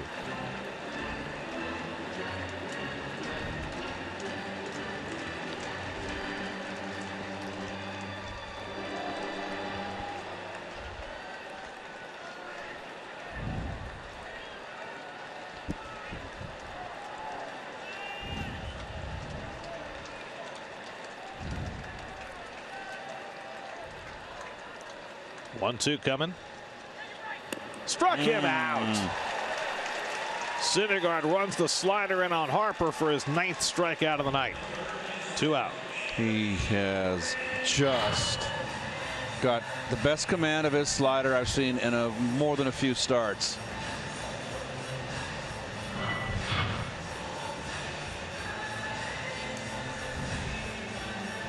So now 2 out of the inning. Anthony Rendon coming up. Rendon took a base hit the other way his last time up, 1 for 2 on the night.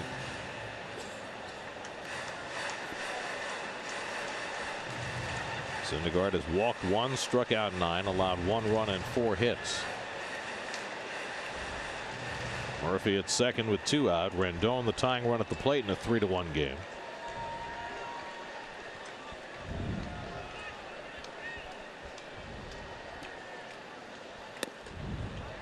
And he dials that slider on the corner, 0-1. He's been able to throw it for a strike. He's been able to throw it for a ball. He's varied speeds on it from 90 to 93. He's been great, and he's gotten better in the middle of the innings here. He's just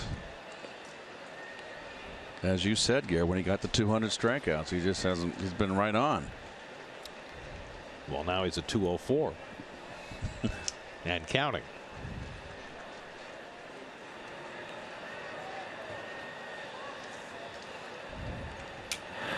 And Rendon fouls off the fastball. Now it's 0-2.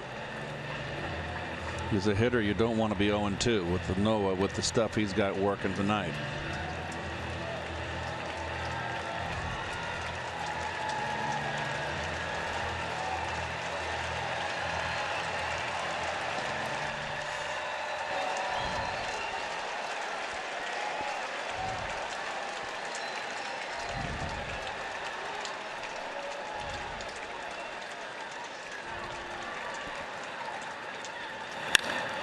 In the air to left field. Back goes Cespedes to the warning track. He has room to make the catch. And the side retired. Rendon gave it a pretty good ride, but he comes up short. And Syndergaard is through 6 with a 3-1 lead. 9 strikeouts tonight for Syndergaard and a deep fly ball that results in the 3rd out.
Presented by Verizon. TJ Rivera getting his first start since being recalled from AAA, and he's driven in 2 of the 3 Met runs tonight. Mets with a 3-1 lead. Curtis Granderson has the other RBI.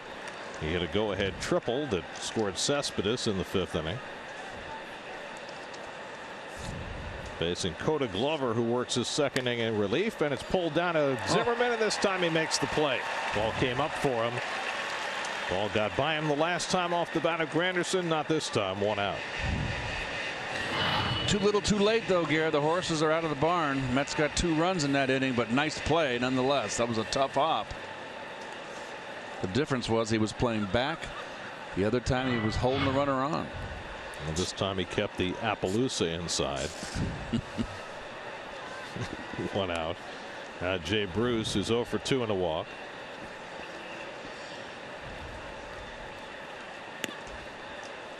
Glover works his 2nd inning in relief. In last night's game, the Nats used 3 relievers and the Mets used 5. And it's something we've become accustomed to in September baseball.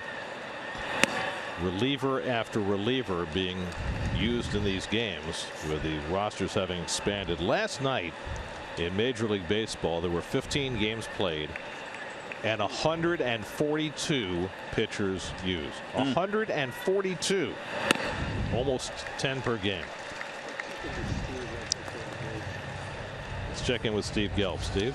Gary, we see all the time players using pine tar to get a grip on their bats, but there's some other substance called tough skin that some players use as well, and Jay Bruce, for one, swears by it. He uses it in an interesting way, though. He actually sprays this aerosol can as he flies out to left field right here, but he sprays it on his hands prior to putting on his batting gloves. And this is a sticky spray that dries really quickly. He then puts the batting gloves on top of it, and you can see how difficult it is just to get the glove on. And he does that simply so that the glove won't move around when he's up there trying to hit. Even more difficult to get that glove off, though, for Jay Bruce. And at the end of every night, he actually has to use tape remover to get it off of his hands. But there's the can, tough skin, that some players use. I know the product well. It's also very good for blisters. And if you want to heal a blister fast, which when you're in spring training and you're breaking in your shoes, and you always get blisters, you pop the blister, and you cut the skin, you cut around with the scissors. Rivera finds the hole, and TJ's got himself another hit. What a night TJ Rivera's having, getting a spot start at second base. 2 for 3, 2 RBIs. 2 for 3. Nicely done. 2 base hits, ground balls, hard hit between third and short. Back to tough skin real quick. You spray that tough skin on that on the blister, and that's exposed skin, and it stings, folks. It stings, but it toughens up that skin. That's why they call it tough skin, and it works. Trust me. That was a really ringing endorsement. I mean, if you were that emphatic about the products you actually endorse, that would be even better. Espinosa throws out Loney to end the inning. I love you, tough skin. Keith Hernandez for Come tough to me. skin. Come to me.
Tuned to SNY for a complete game breakdown with behind-the-scenes access, player reactions, and Todd Bowles' post-game comments on Jets Post-Game Live, presented by Toyota, Thursday immediately after the Jets-Bills game, only on SNY. Wilson Ramos is driven in the only Nationals run tonight with an opposite field double in the second inning. That gave the Nats a 1-0 lead. Mets tied it in the next half inning, took the lead in the fifth, and Noah Syndergaard's been able to hold it from there. 6, 7, and 8 in the Washington batting order. Ramos, Zimmerman, and Espinosa in the home 7. And Ramos goes after the off-speed pitch, and it's 0-2. Remember the first 2 times around the batting order, Noah wasn't throwing his changeup at all? No. And now all of a sudden it's become a weapon for him. And I just don't want him to fall in love with it. It's the 3rd time through the order. Okay, you haven't shown it. Now you're going to sprinkle it in. Fastball hit slowly. Plenty of time for Cabrera with Ramos running. 1 out.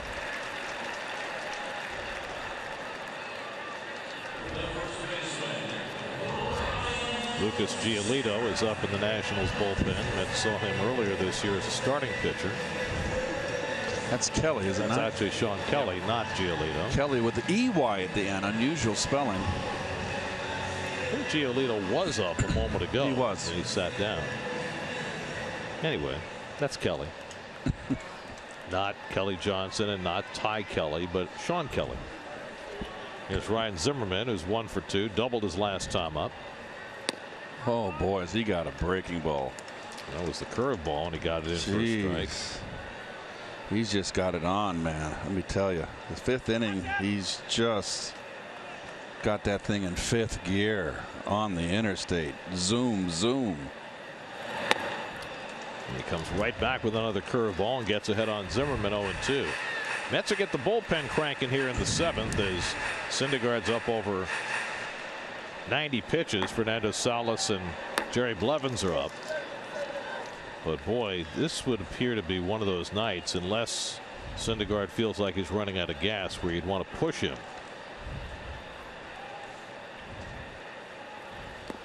And 3 curveballs to strike out Zimmerman, and that's the 2nd out of the inning. Boy, he's just having his way. This is a fun night for Noah. 10th strikeout of the night for Noah. Overpowering.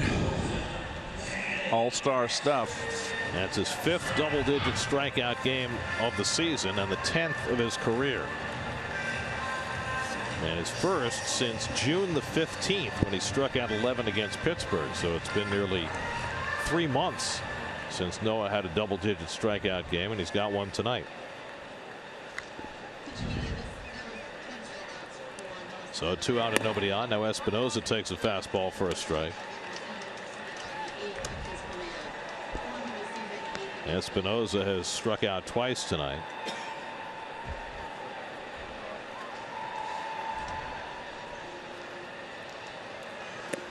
Oh boy, he doesn't have to throw it for a strike. Some of these guys, he can just, such velocity and sharp break, late and tight. 8 straight strikes to start this 7th inning. Clint Robinson is on deck. He'll pinch hit if Espinosa keeps the inning going. Syndergaard ahead 0-2. He bounces that one.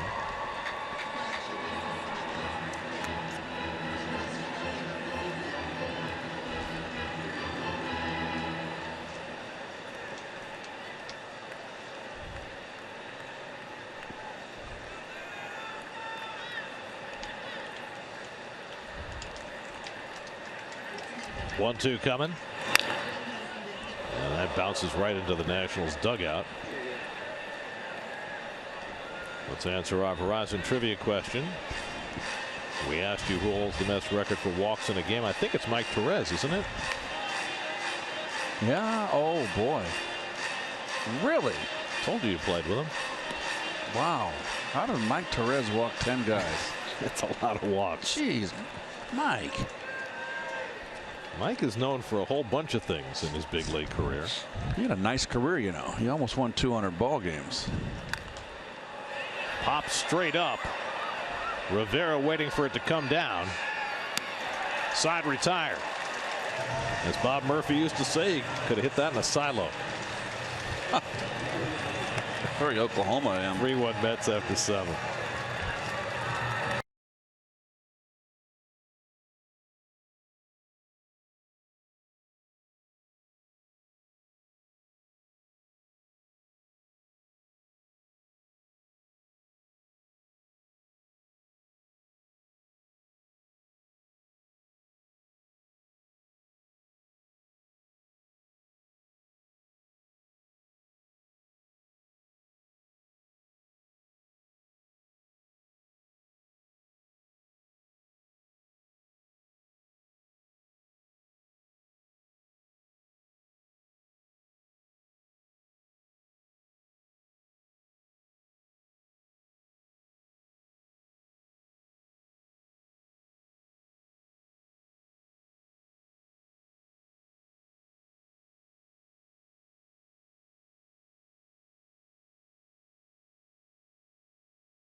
Taylor Rooks is doing the highlights of the Cubs-Cardinals games for us. Tell me. Taylor is the niece of your old buddy Lou Brock. My old buddy. Who played for both the Cubs and the Cardinals. My mentor.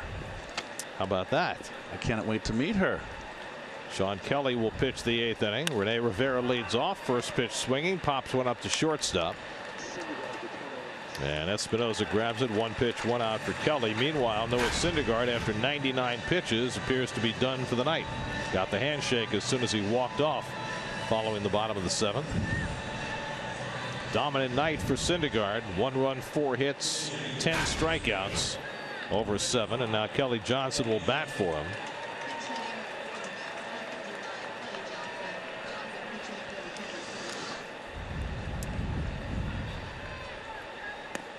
So it's Kelly versus Kelly. That's right. That's it's the first name and the last name. Kelly. Johnson versus Sean. And Kelly gets the slider over for a strike to Johnson, and it's 1-1. Of course, Sean Kelly is Kelly with an extra E. Kelly Johnson declines the extra E. No need for that, Vanna. Taken inside, 2-1. Addison Reed getting ready in the Mets bullpen. Reed and Familia both rested and ready to go. Every game a must win for the Mets. Syndergaard has done his job for 7, and now it's on those gentlemen to protect it. Johnson fouls it off, and it's 2-2. Which they have been doing a pretty fine job all season. By the way, I want to tell you that that was our 3rd Lou Brock reference of the night. You had the Lou Brock streak against the Cubs. You had the Lou Brock being passed by Ichiro Suzuki on the all-time hit list, and now Lou's niece working in our studio. Any night with a plethora of Lou Brock references is a good night. One of the finest men I've ever met. Ever had the pleasure to know. Just a quality class act, Big Lou. You know, I had lunch with him when we were in St. Louis. When the Cardinals had the 1 game in St. Louis, I met Lou for lunch. Johnson strikes out on the slider. And that's the 2nd out of the inning.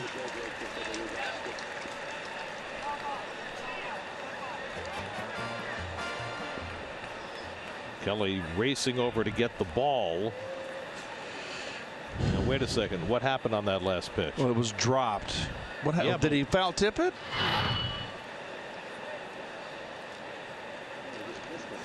Was it a foul ball? It was called a strike. Called a strike.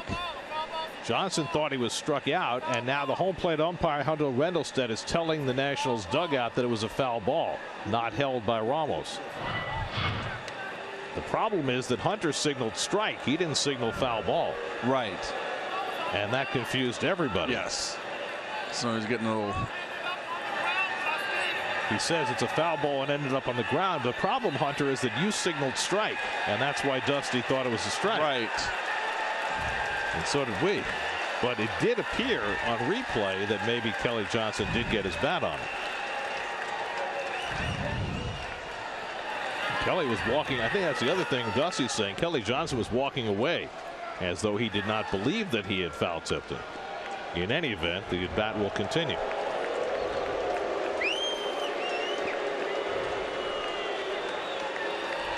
He's got to make the foul ball call, not the strike call. And you see, he immediately puts up his right hand, and then he starts looking, right, as if he's not sure. It doesn't matter. Johnson strikes out anyway. It's moot.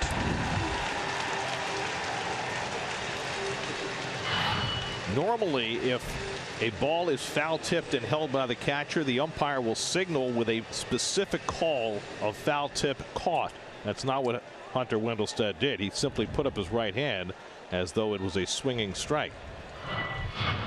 In any event, it's a moot point. He looks like his dad.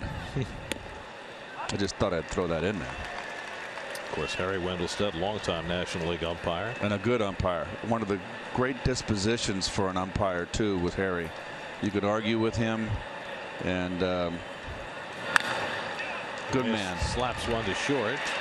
And Espinosa throws him out. A 1-2-3 inning for Sean Kelly. Now it's Addison Reed's turn to try and hold the lead. 3-1 Mets in the 8th.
To one of baseball's most prolific offensive threats. Take a look back at how Mike Piazza overcame incredible odds to become one of the most beloved players in Mets history. Mike Piazza, Road to the Hall of Fame, presented by Tri-State Ford, tomorrow at 7:30 only on SNY. And here's a clip of that show that you'll see. I think as the season went on and as the fans bought into how Mike was performing, that almost like overnight flipped the switch. We were drawing 50,000, 45,000 a night. It was a pretty exciting time at Shea. He was the star power guy. He was the billboard player. There's no question about that. He was the one that the fans related to the most. I've seen a preview of the show. It is really well done. So look forward to watching that. Here's Addison Reed on to pitch the bottom of the 8th. Well, he has been the bridge to Jeurys Familia all season long, and he has been brilliant for most of his 70 appearances. Ben Revere, the pinch hitter, leading off in the bottom of the 8th. Revere has lost his center field job. He's had a really rough year, hitting just .217. Revere, then Trey Turner, who has taken Revere's job, and then Jason Worth in the bottom of the 8th. If anybody gets on, Daniel Murphy. And that's line to center field, but right at Granderson. One hard out off the bat of Revere. People's United Bank brings you tonight's starters. Noah Syndergaard was everything the Mets needed him to be tonight. 10 strikeouts over 7 brilliant innings. A.J. Cole gave up 3 runs and 9 hits over his 5 innings. As the Mets try and get even in this series. Now it's Turner, who's gone 0 for 3 tonight. 2 groundouts and a strikeout.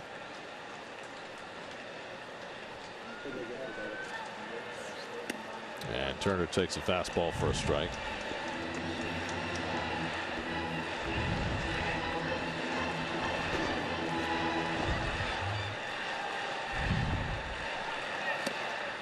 And quickly 0-2 to Trey Turner.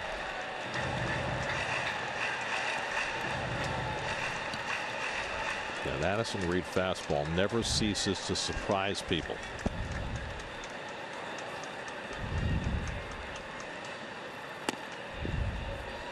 Off the plate with it 1-2.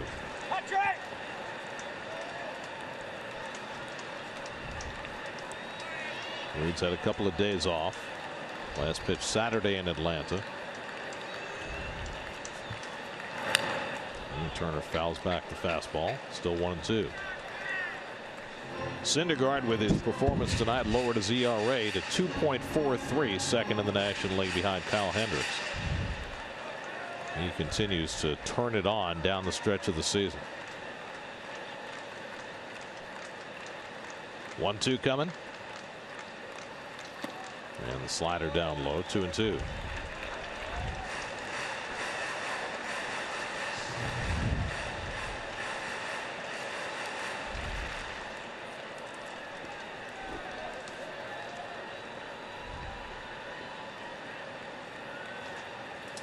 Two coming, and it's inside, ball 3.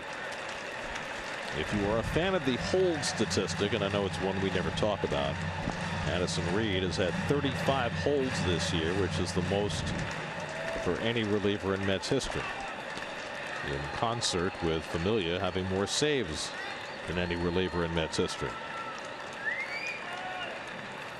And Turner strikes out, 2 men down.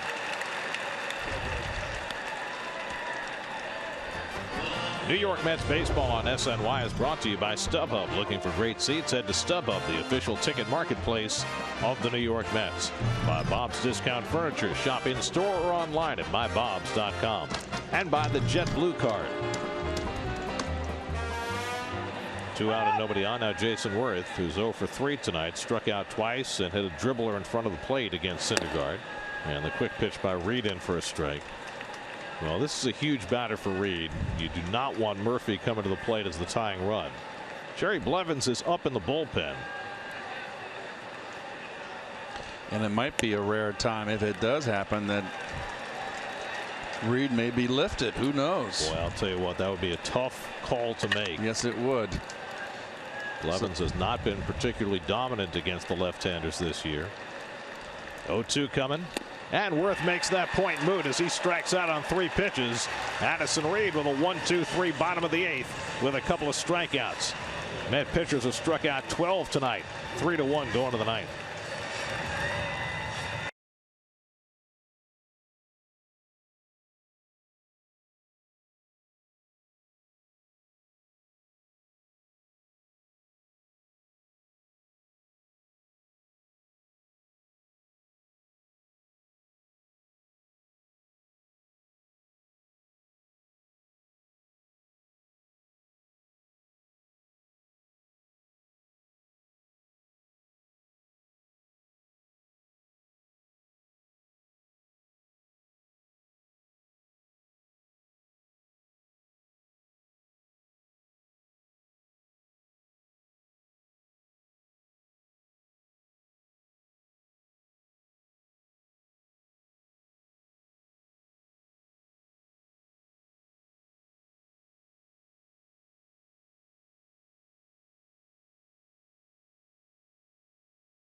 Geico Sports Night after the post game. Doug Williams will be there, and Gary, I'm not quite sure that this is something we need to be talking about on the television, but it sounds like Doug is going there. Trevor Gott will work the top of the 9th for the Nats. Pitched 2/3 of an inning last night, came in early in the game. in the 5th in relief of Lados when he pulled that little hammy. Got 2 outs. Well, it's never a little hammy. His 4th appearance for the Nationals. Pitched last year for the Angels. 2, 3, and 4 in the Mets batting order as they look for some insurance before handing it over to Jeurys Familia. As Drupal Cabrera, a pair of doubles tonight. Last time up, he had a bullet to right that Harper caught, so Cabrera continues to swing a hot bat. Cabrera, Cespedes, and Granderson for the Mets in the 9th. Nats have gotten 3 scoreless innings out of their bullpen tonight. Coda Glover 2 and Sean Kelly 1. And Cabrera takes inside 1-1. Final game of the series is tomorrow afternoon, a 4 o'clock start. Robert Gazelman gets the start for the Mets against Tanner Roark, who goes after his 15th win.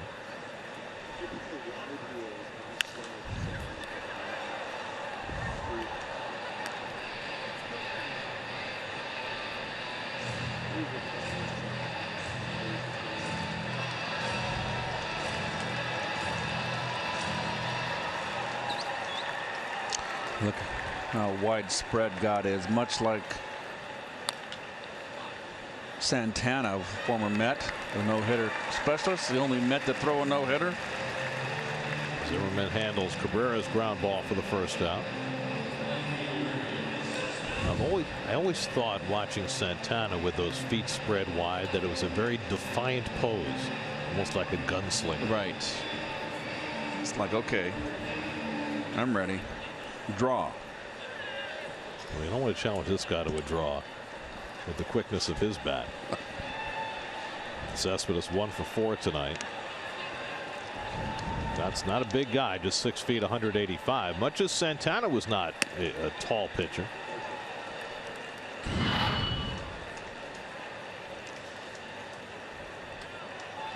Little almost turns his back to the pitcher. 3/4 delivery. Cespedes pops one up into shallow right. Zimmerman going back and makes the grab. 2 out. Noah Syndergaard's talk show returns with his teammate and roommate Michael Conforto as the special guest on an all-new episode of the SNY.TV digital series, The Amazing Life, presented by Coca-Cola. Check it out now on SNY.TV/Coca-Cola. Dusty Baker heads out to the mound with the left-hand hitter coming up. He'll bring the left-hand pitcher into the game. God is out with 2 out in the top of the 9th. Call to the bullpen brought to you by Verizon. We'll be right back.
Mets in need of a victory to get even in their series with the Nationals. They got the lead on a Curtis Granderson triple and turned it over to their ace, Noah Syndergaard, to turn in one of his best efforts of the year. Mark Zepchinski in to pitch for the Nats. Former Cardinal. They got him from Oakland at the trading deadline, now with his 6th different major league team, and he's been terrific for the Nats so far. He's a quality left-hander. Falls behind on Granderson 2-0. Granderson's had his number, 3 for 7 with a home run against the man they call Scrabble.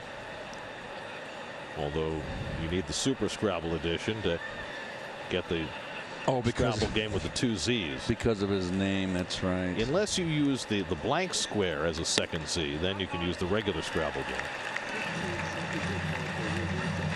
You know how I spell his name? I'm sorry? You know how I spell his name? How?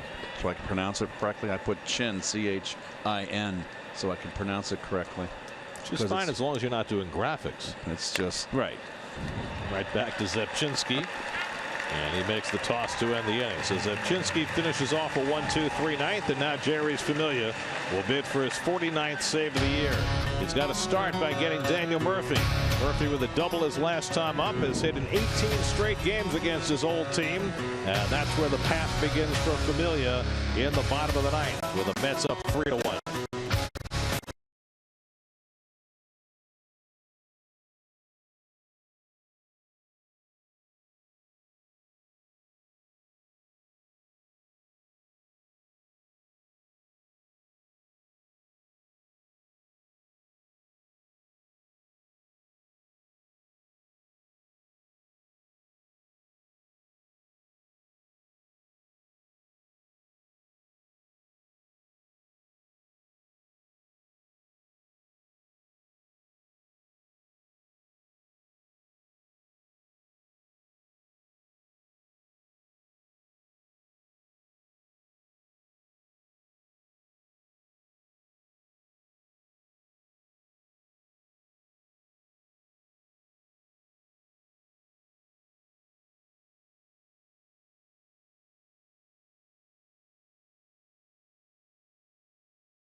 Piazza comes in to play center field, and Jerry's Familia comes in to bid for his 49th save of the year. Well, this is a big one for him right here.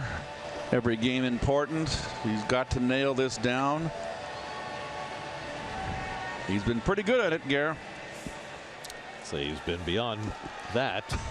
Most saves in a season in Mets history. He's had 3 days off since his last outing in Atlanta. Daniel Murphy will be the first man to face him. Murph 1 for 3, doubled his last time up. He's 1 for 2 against Familia. Bryce Harper to follow, and then Anthony Rendon, 3, 4, and 5 in the Nationals order. And Murphy takes a fastball down the middle for a strike. Outfield fairly deep, slight shade in center. Diaz to the opposite field. Nats have had just 4 hits tonight. Noah Syndergaard was brilliant. Addison Reed was perfect. Familia dumps the slider low and in, and it's 1-1.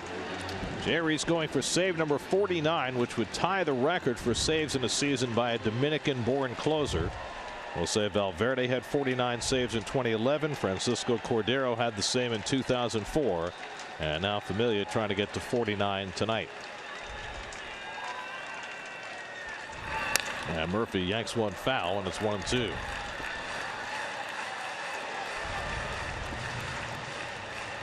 Harper on deck. Rendon to follow.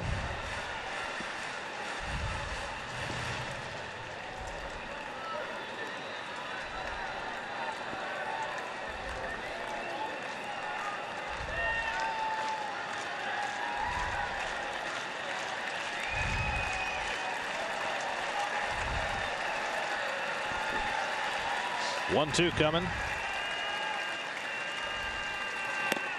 Murphy takes it wide. Murph's about as hard as there is to strike out. Second toughest hitter to strike out in the National League this year, amongst all of his other attributes.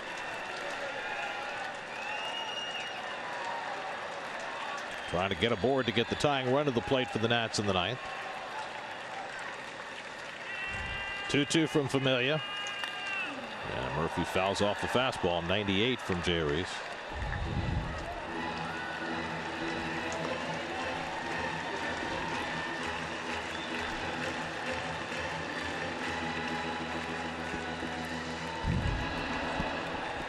Last time out Friday in Atlanta, Familia gave up a leadoff double to Adonis Garcia, but was able to work around traffic to get his 48th save.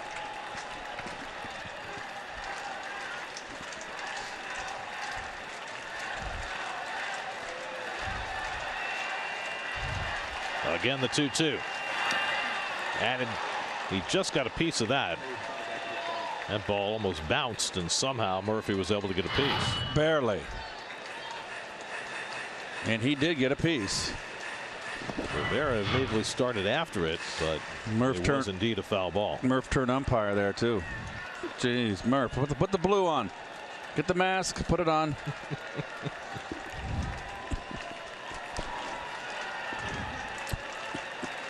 So Murphy able to stay in the at bat somehow with that foul ball. This will be the 7th pitch from Familia to Murphy.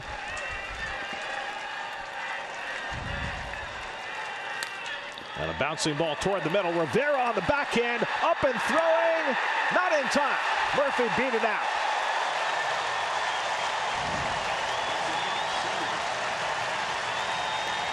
Terrific try by T.J. Rivera, who robbed Murphy back in the first inning, going to his left, this time to his right, just a shade too late. Beautiful backhand. Gets up quick and gets rid of it. Murph smells it and beats it out. Good hustle. Second hit of the night for Murphy. Safe. He's definitely safe. No challenge by the Mets. And now Bryce Harper comes to the plate as the tying run. Good effort by Rivera, who's had a big night. So Familia, who worked around a leadoff hit in his last save opportunity, will have to do that again. Harper's 0 for 2 and a walk tonight. Just got there. Great hustle by Murph. Harper just 1 for 9 in his career against Familia.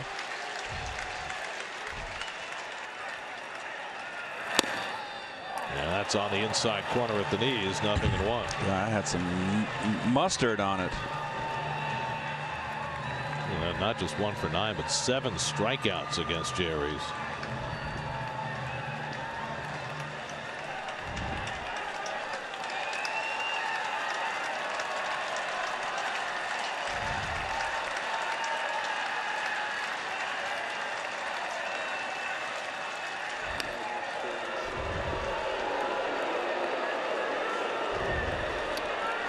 Fifth inning in St. Louis. Cubs 2, Cardinals 2.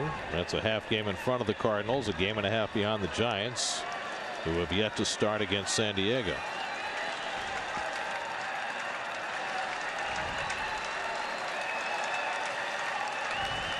Oh, 0-1 to Harper. That's a nasty sinker from Familia to get ahead 0-2.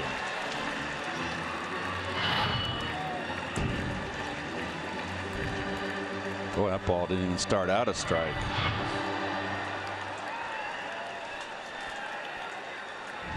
Rendon waiting to follow.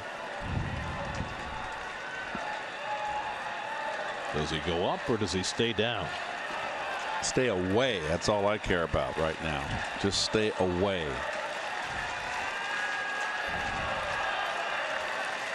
Oh, 2. Slider, and he missed with it. Good slider. Good eye by Harper, but that gets Harper's attention.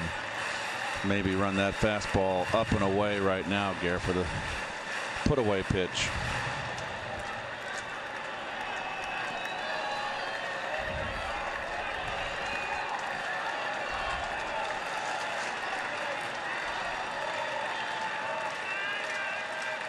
One, 2 coming. Bouncing ball slowly hit. Reyes goes to first with it, throws it away into the stands. Oh. And that will put runners at second and third with nobody out. Oh, wow. Reyes took his time and then made a terrible throw.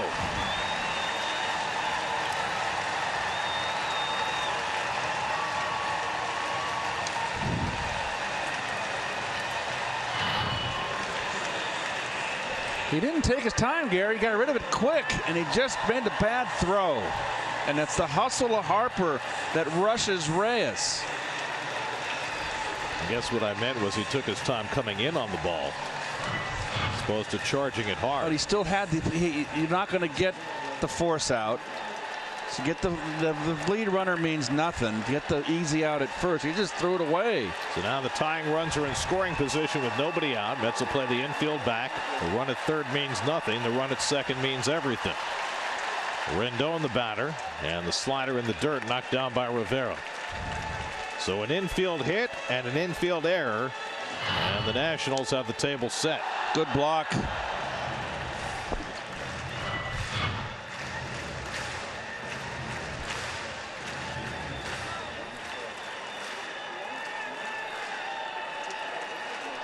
Rendon 0 for 7 in his career against Familia. Murphy at third, Harper at second, nobody out. And Rendon takes a slider off the plate. So back-to-back sliders to start him off, and Familia's behind 2-0. Wilson Ramos is on deck.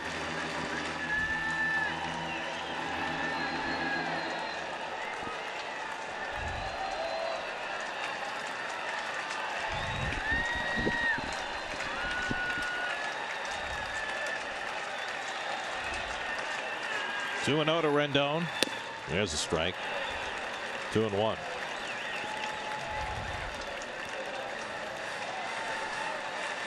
Rendon 1 for 3 tonight. Hit a 3-run homer last night.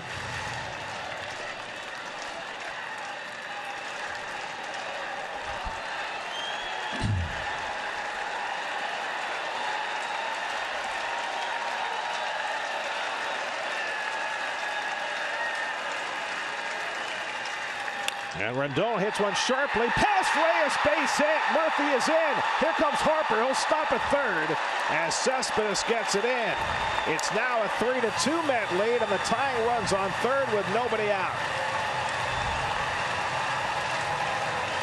Rendon had just enough to get it past Reyes and drive in a run with a base hit. Left the slider over the plate, hung it, Gare. And give Rendon credit. He stayed in.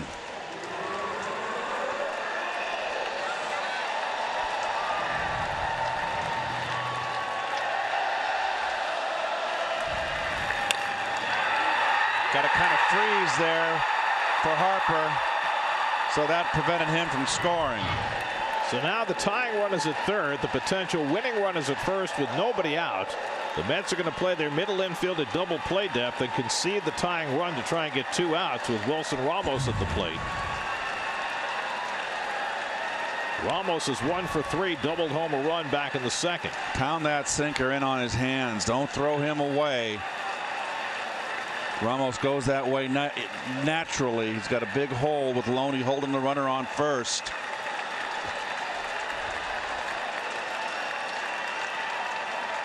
Harper the tying run at third, Rendon at first.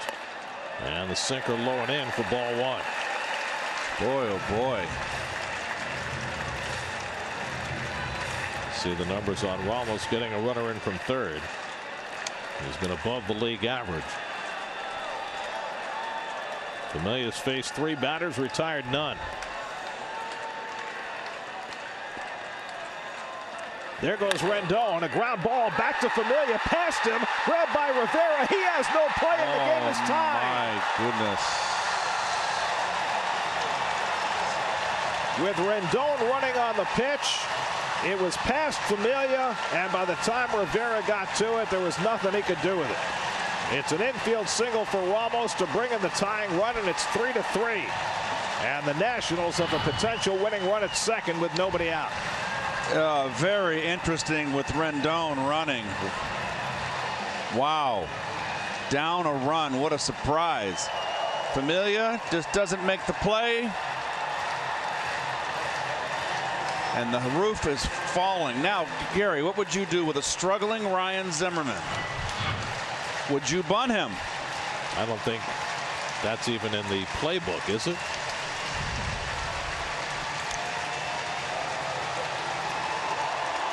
I'm telling you, you want to win, I'd bunt him. He's hitting .213. Just don't know what kind of bunter he is. Here's Harper. Good reactions from Harper.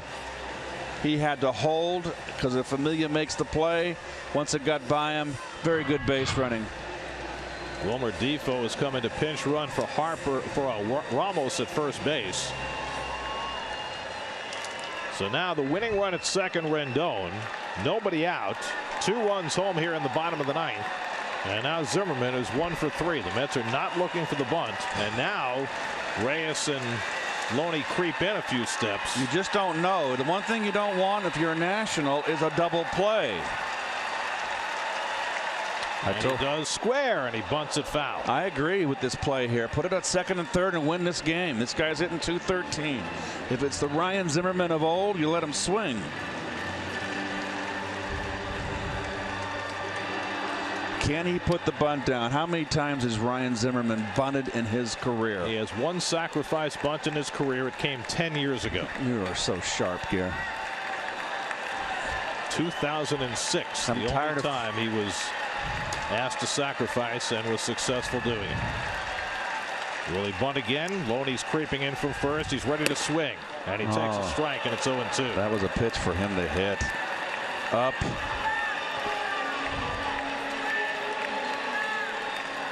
Clint Robinson has come out on deck to bat for Danny Espinosa. That's interesting. All right. 0-2 to Zimmerman. Rendon at second. Defoe the pinch runner at first with nobody out.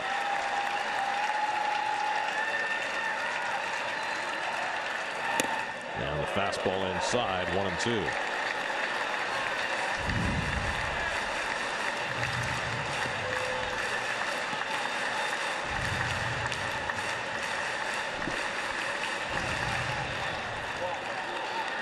Fourth blown save of the year for Jeurys Familia. And now just trying to hang on.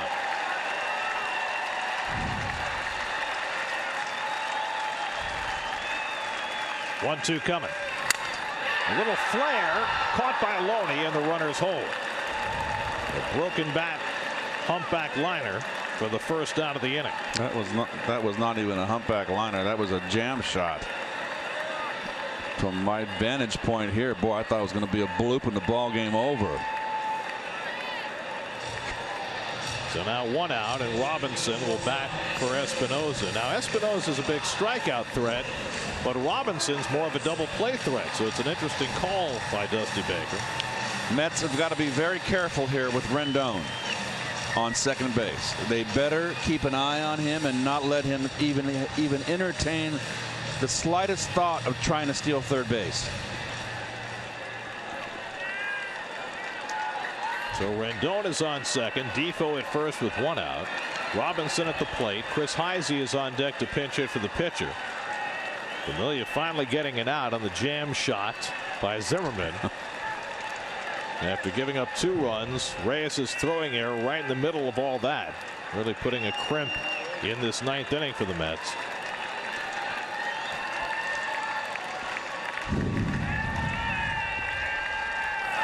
Robinson takes the slider in the dirt, and Rivera knocks that one down. Not been a sharp inning for Jerry. Tell you what, Rivera can handle it back there. He is very good at blocking. Familia 22 pitches deep into this 9th inning. It's a 48th pinch hit for Robinson.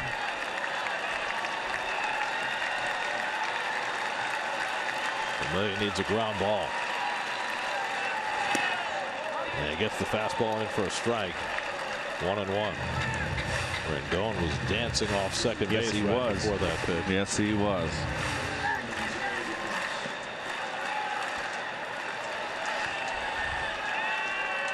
Guerrero keeping an eye on him.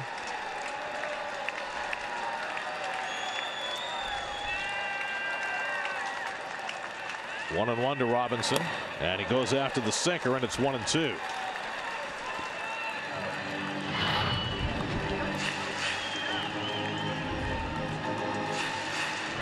Chris Heisey, a right-hand batter, on deck to pinch hit. Dusty still has a lefty bat in Brian Goodwin, but he's a rookie. He's not going to trust him in this spot. 1-2 coming to Robinson. And he pounds one into the ground, a foul ball.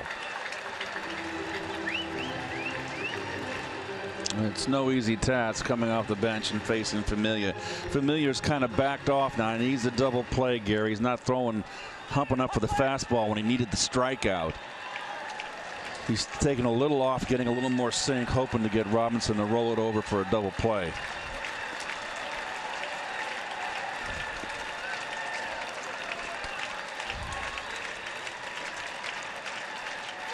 And Robinson pops one up. Reyes into foul ground, coming over the shoulder. He can't get to it, and Cespedes couldn't either. Wow. If Cespedes was not running on a bad wheel, he might have gotten there, but Reyes had the best chance, and it just kept tailing away from him. And so Robinson has a life. Very fortunate. Tough play for Reyes here.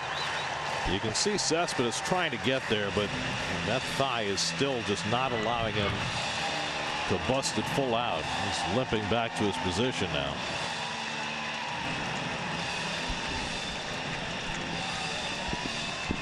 What a 9th inning. Only one ball is left the infield, but 2 infield hits and an infield error. They really cooked the Mets goose here. 1-2. There go the runners, and then they hold up as Robinson drills one down the line foul. Rendon was halfway to third and then slammed on the brakes. And Defoe, the runner at first, was following him, and he had to follow in kind. I think he thought Rendon was going for third. We could have ran him off the base. Turned out to be a foul ball. Moot point. 28th pitch of the inning coming up. And Robinson lines one, caught by Rivera. The flip to second, and out at first. Double play. That was not a clear signal by the umpire, but apparently it was a line drive caught, and then they double Defoe off first base to end the inning. They went for the out at second after the line drive was caught. Rendon was able to get back safely, but Defoe was doubled off first base, and that ends the inning. And the umpire made the quick call. So the umpire made the call quick. So it goes as a 4-6-3 line drive double play, and that ends the inning and sends us off to the 10th. What a wild bottom of the 9th as the Nationals rally for 2 runs and tie the game. And we go to the 10th in D.C. tied at 3.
Nissan. Choose Nissan today for great offers on our most exciting lineup ever. Shop ChooseNissan.com. Changes for the Nationals. Jose Lobaton comes in to catch after Wilson Ramos left for a pinch runner. Wilmer Difo, the pinch runner, stays in at shortstop. And the closer Mark Melancon is on to pitch in the top of the 10th.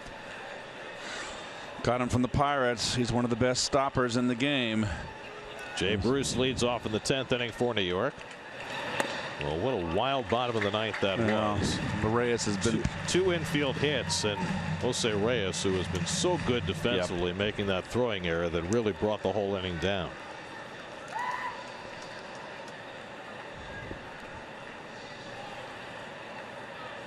Jay Bruce leading off, T.J. Rivera behind him, then James Loney, and the off-speed pitch by Melancon to get ahead 0-2. Bruce out in front of the curve. He's got a big one. One of the best. I love his stuff.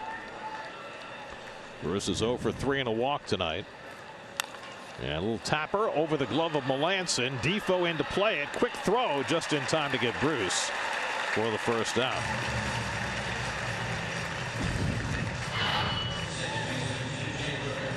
Had to rush it here at the last minute.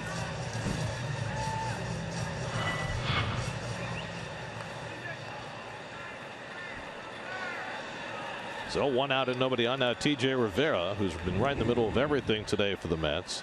2 for 3. He's driven in 2 runs. Made a couple of nice plays in the field. Started that line drive double play that ended the bottom of the 9th.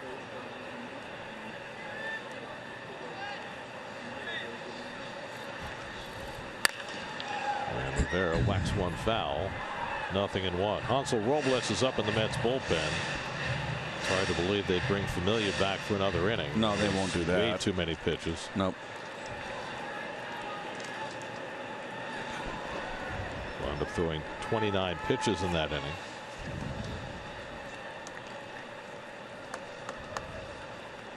Just the 4th blown save of the year for Familia. And 52 opportunities. Little flare, and Zimmerman slides but can't get there. Nice effort. Sliding into the tarp, and he whacked his back.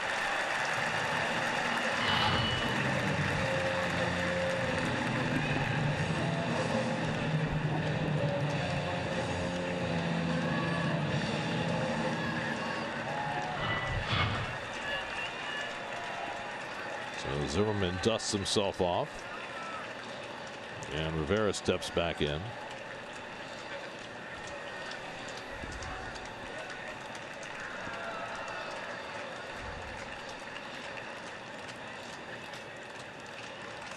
Oh-2 from Melancon.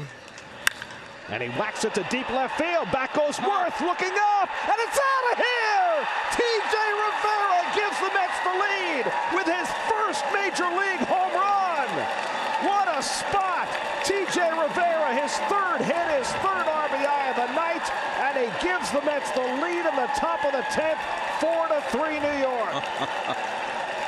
What a night for T.J. Rivera. The undrafted free agent out of Columbus High School in the Bronx.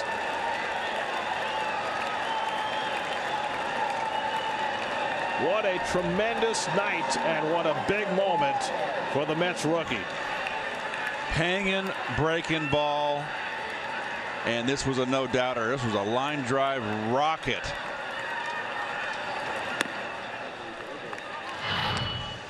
Well, here it comes, the breaking ball. Doesn't break.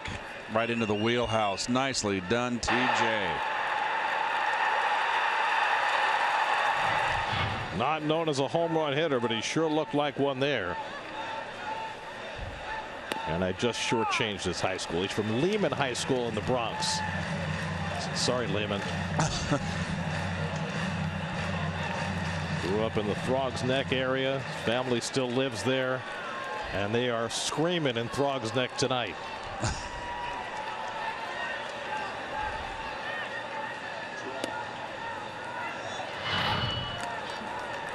There's the swing on the hanger, right into the wheelhouse. He stayed in. That's the key. And now Fernando Salas gets up in the Mets bullpen. Looks like Salas is going to get the save opportunity in the bottom of the 10th. And Loney rockets one into center field for a base hit.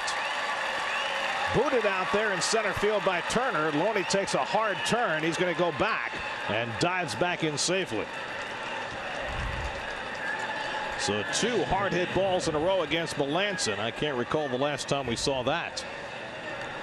Second hit of the night for Loney. Make you wonder here if he's a little bit shook from giving up the coughing it up.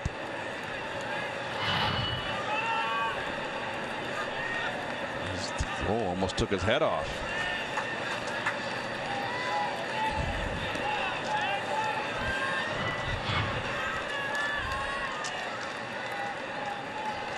Now Rene Rivera, who's 2 for 4 tonight.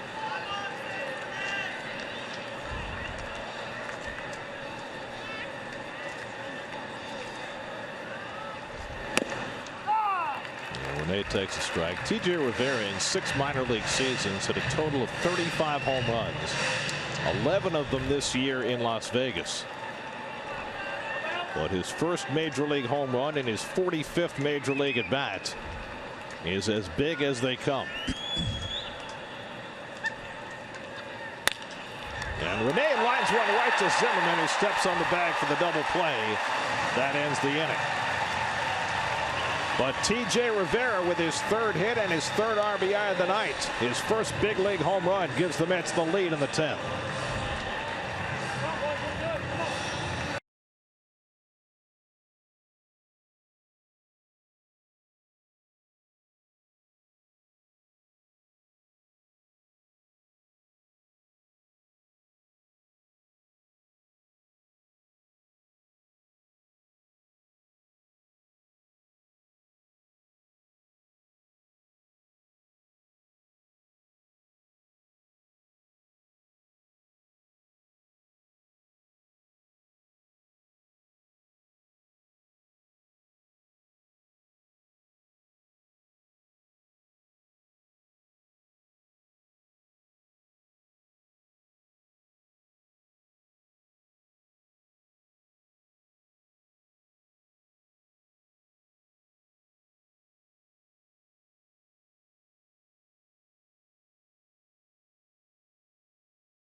Mercedes-Benz Tri-State dealers. Mercedes-Benz, the best or nothing. By Geico, the #1 insurer in the New York market. By the Better Network, Verizon, better matters. By the all-new 2017 Hyundai Elantra, it's not just new, it's better. And by Empire City Casino, Manhattan's closest casino. Game on. Fernando Salas had 6 saves for the Angels. He goes for his first as a Met. And he needs to get a 1-2-3 inning because the 4th hitter in the order is going to be Daniel Murphy, the league's leading hitter. Chris Heisey pinch hitting, leading off the bottom of the 10th, and takes a fastball for a strike. Trey Turner on deck. Then Jason Worth. The Nats rallied for 2 in the bottom of the 9th to tie. TJ Rivera's home run in the top of the 10th, giving the Mets the lead, and now Fernando Salas trying to make it stand up. And Heisey takes a big cut. 0-2. Salas's only year as a full-time closer came in 2011 when he saved 24 games for the Cardinals. But he's in the closer's role tonight, trying to make T.J. Rivera's heroic stick.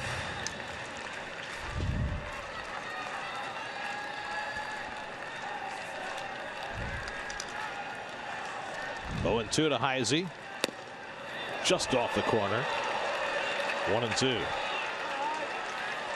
Well, we've talked often during this run that the Mets have been on about the number of different contributors there have been. Tonight, T.J. Rivera asked to start a game for the first time since being recalled, and he has come through in a huge way. On the outside corner, strike 3 call. Heisey caught looking, 1 down in the bottom of the 10th. Boy, I'll say he was caught looking. Fastball outside corner, good pitch.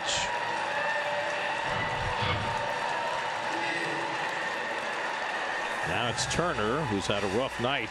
0 for 4, 2 groundouts, 2 strikeouts.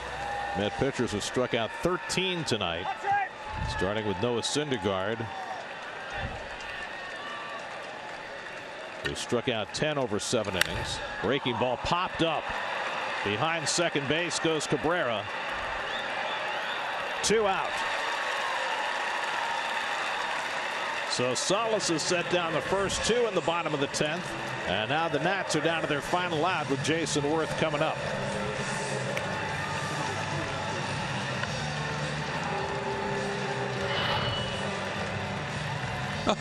Calm down. It's only a game. Get your hat inside out, too.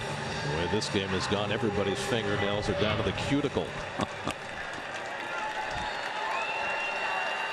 Worth is 0 for 4 with 3 strikeouts tonight.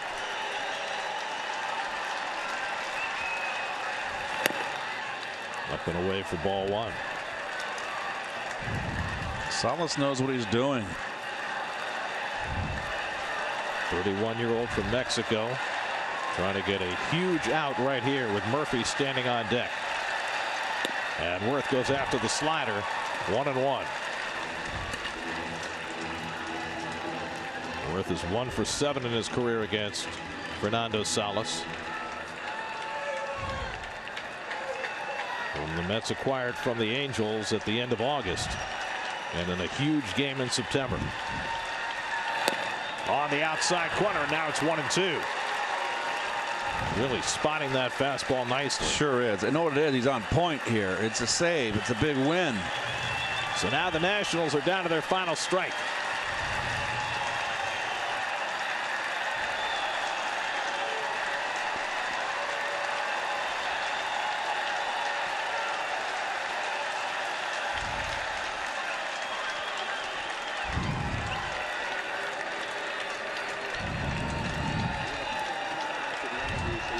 One and 2 to Worth, and it goes to the backstop. 2-2.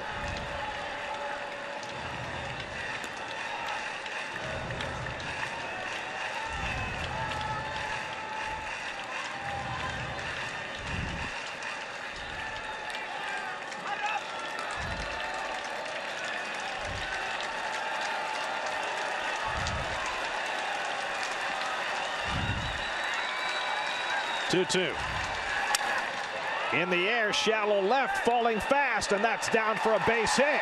Worth trying for 2. Cespedes, the off-balance throw, and Worth thinks better of it and goes back to first.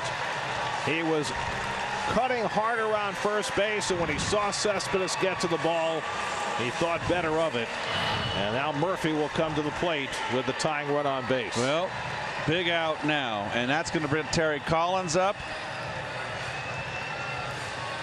Look at such good instincts from Cespedes getting that ball in without setting himself. Terry's going to take the ball, and he's going to bring in Jerry Blevins to try and get the final out. So it's Blevins who will try and get the 30th out tonight, up against Daniel Murphy with the tying run on base. We'll be right back.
Blevins will bid for the third save of his major league career and his first as a Met against the former Met Daniel Murphy. We came on the air tonight talking about how Noah Syndergaard would approach Daniel Murphy. Murphy has hits his last 2 at bats. Murphy is 1 for 10 in his career against Blevins. How does Jerry go about this? I keep the ball away from him, because if he's going to try to hit a home run and look, the runner's on first base hit's not going to beat you. Keep the ball away. I don't want him to get happy with the fastball. He's got that big sweeping hook. He's got to use the big sweeping hook. Blevins' last save came in 2012 as a member of the Oakland Athletics. And there could not be a tougher assignment right now than for a Met to retire Daniel Murphy in a big spot. Murphy has a double and a single his last 2 at bats. His infield hit got the 9th inning rally started for the Nats. He's got the tying run at first and Worth with 2 out. 4-3 New York.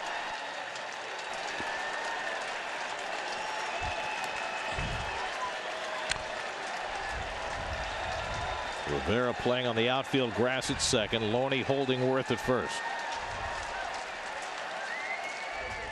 And Murphy takes the curveball for a strike. 0-1.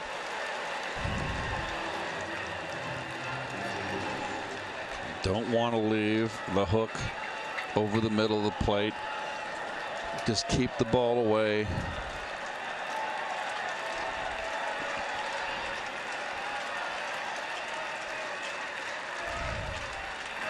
And a curveball, and he's ahead 0-2. 2 curveballs, 2 strikes. This one stayed inside. Daniel way out in front. Stay with it. So the Nats again down to their final strike. Worth kept it going with a 2-strike hit. Now Blevins trying to slam the door.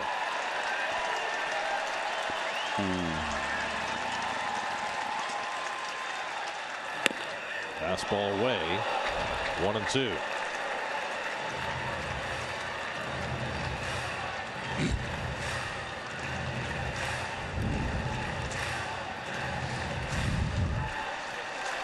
If Murphy keeps it going, Bryce Harper would be next. 2. Oh, don't get happy. He shook him off. 1-2. And a curveball in the dirt. 2-2.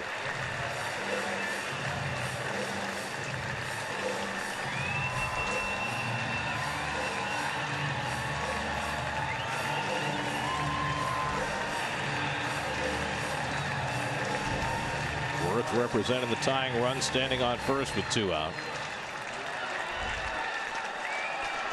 Everybody in this ballpark is standing.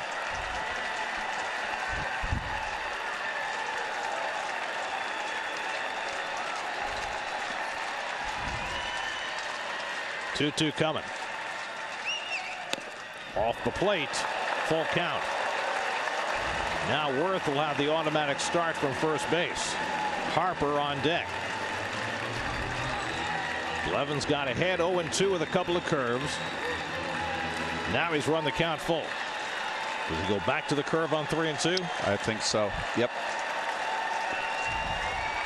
No doubt. He struck him out, and the ball game is over. Jerry Blevins gets his first save as a New York Met as he strikes out Daniel Murphy to end it.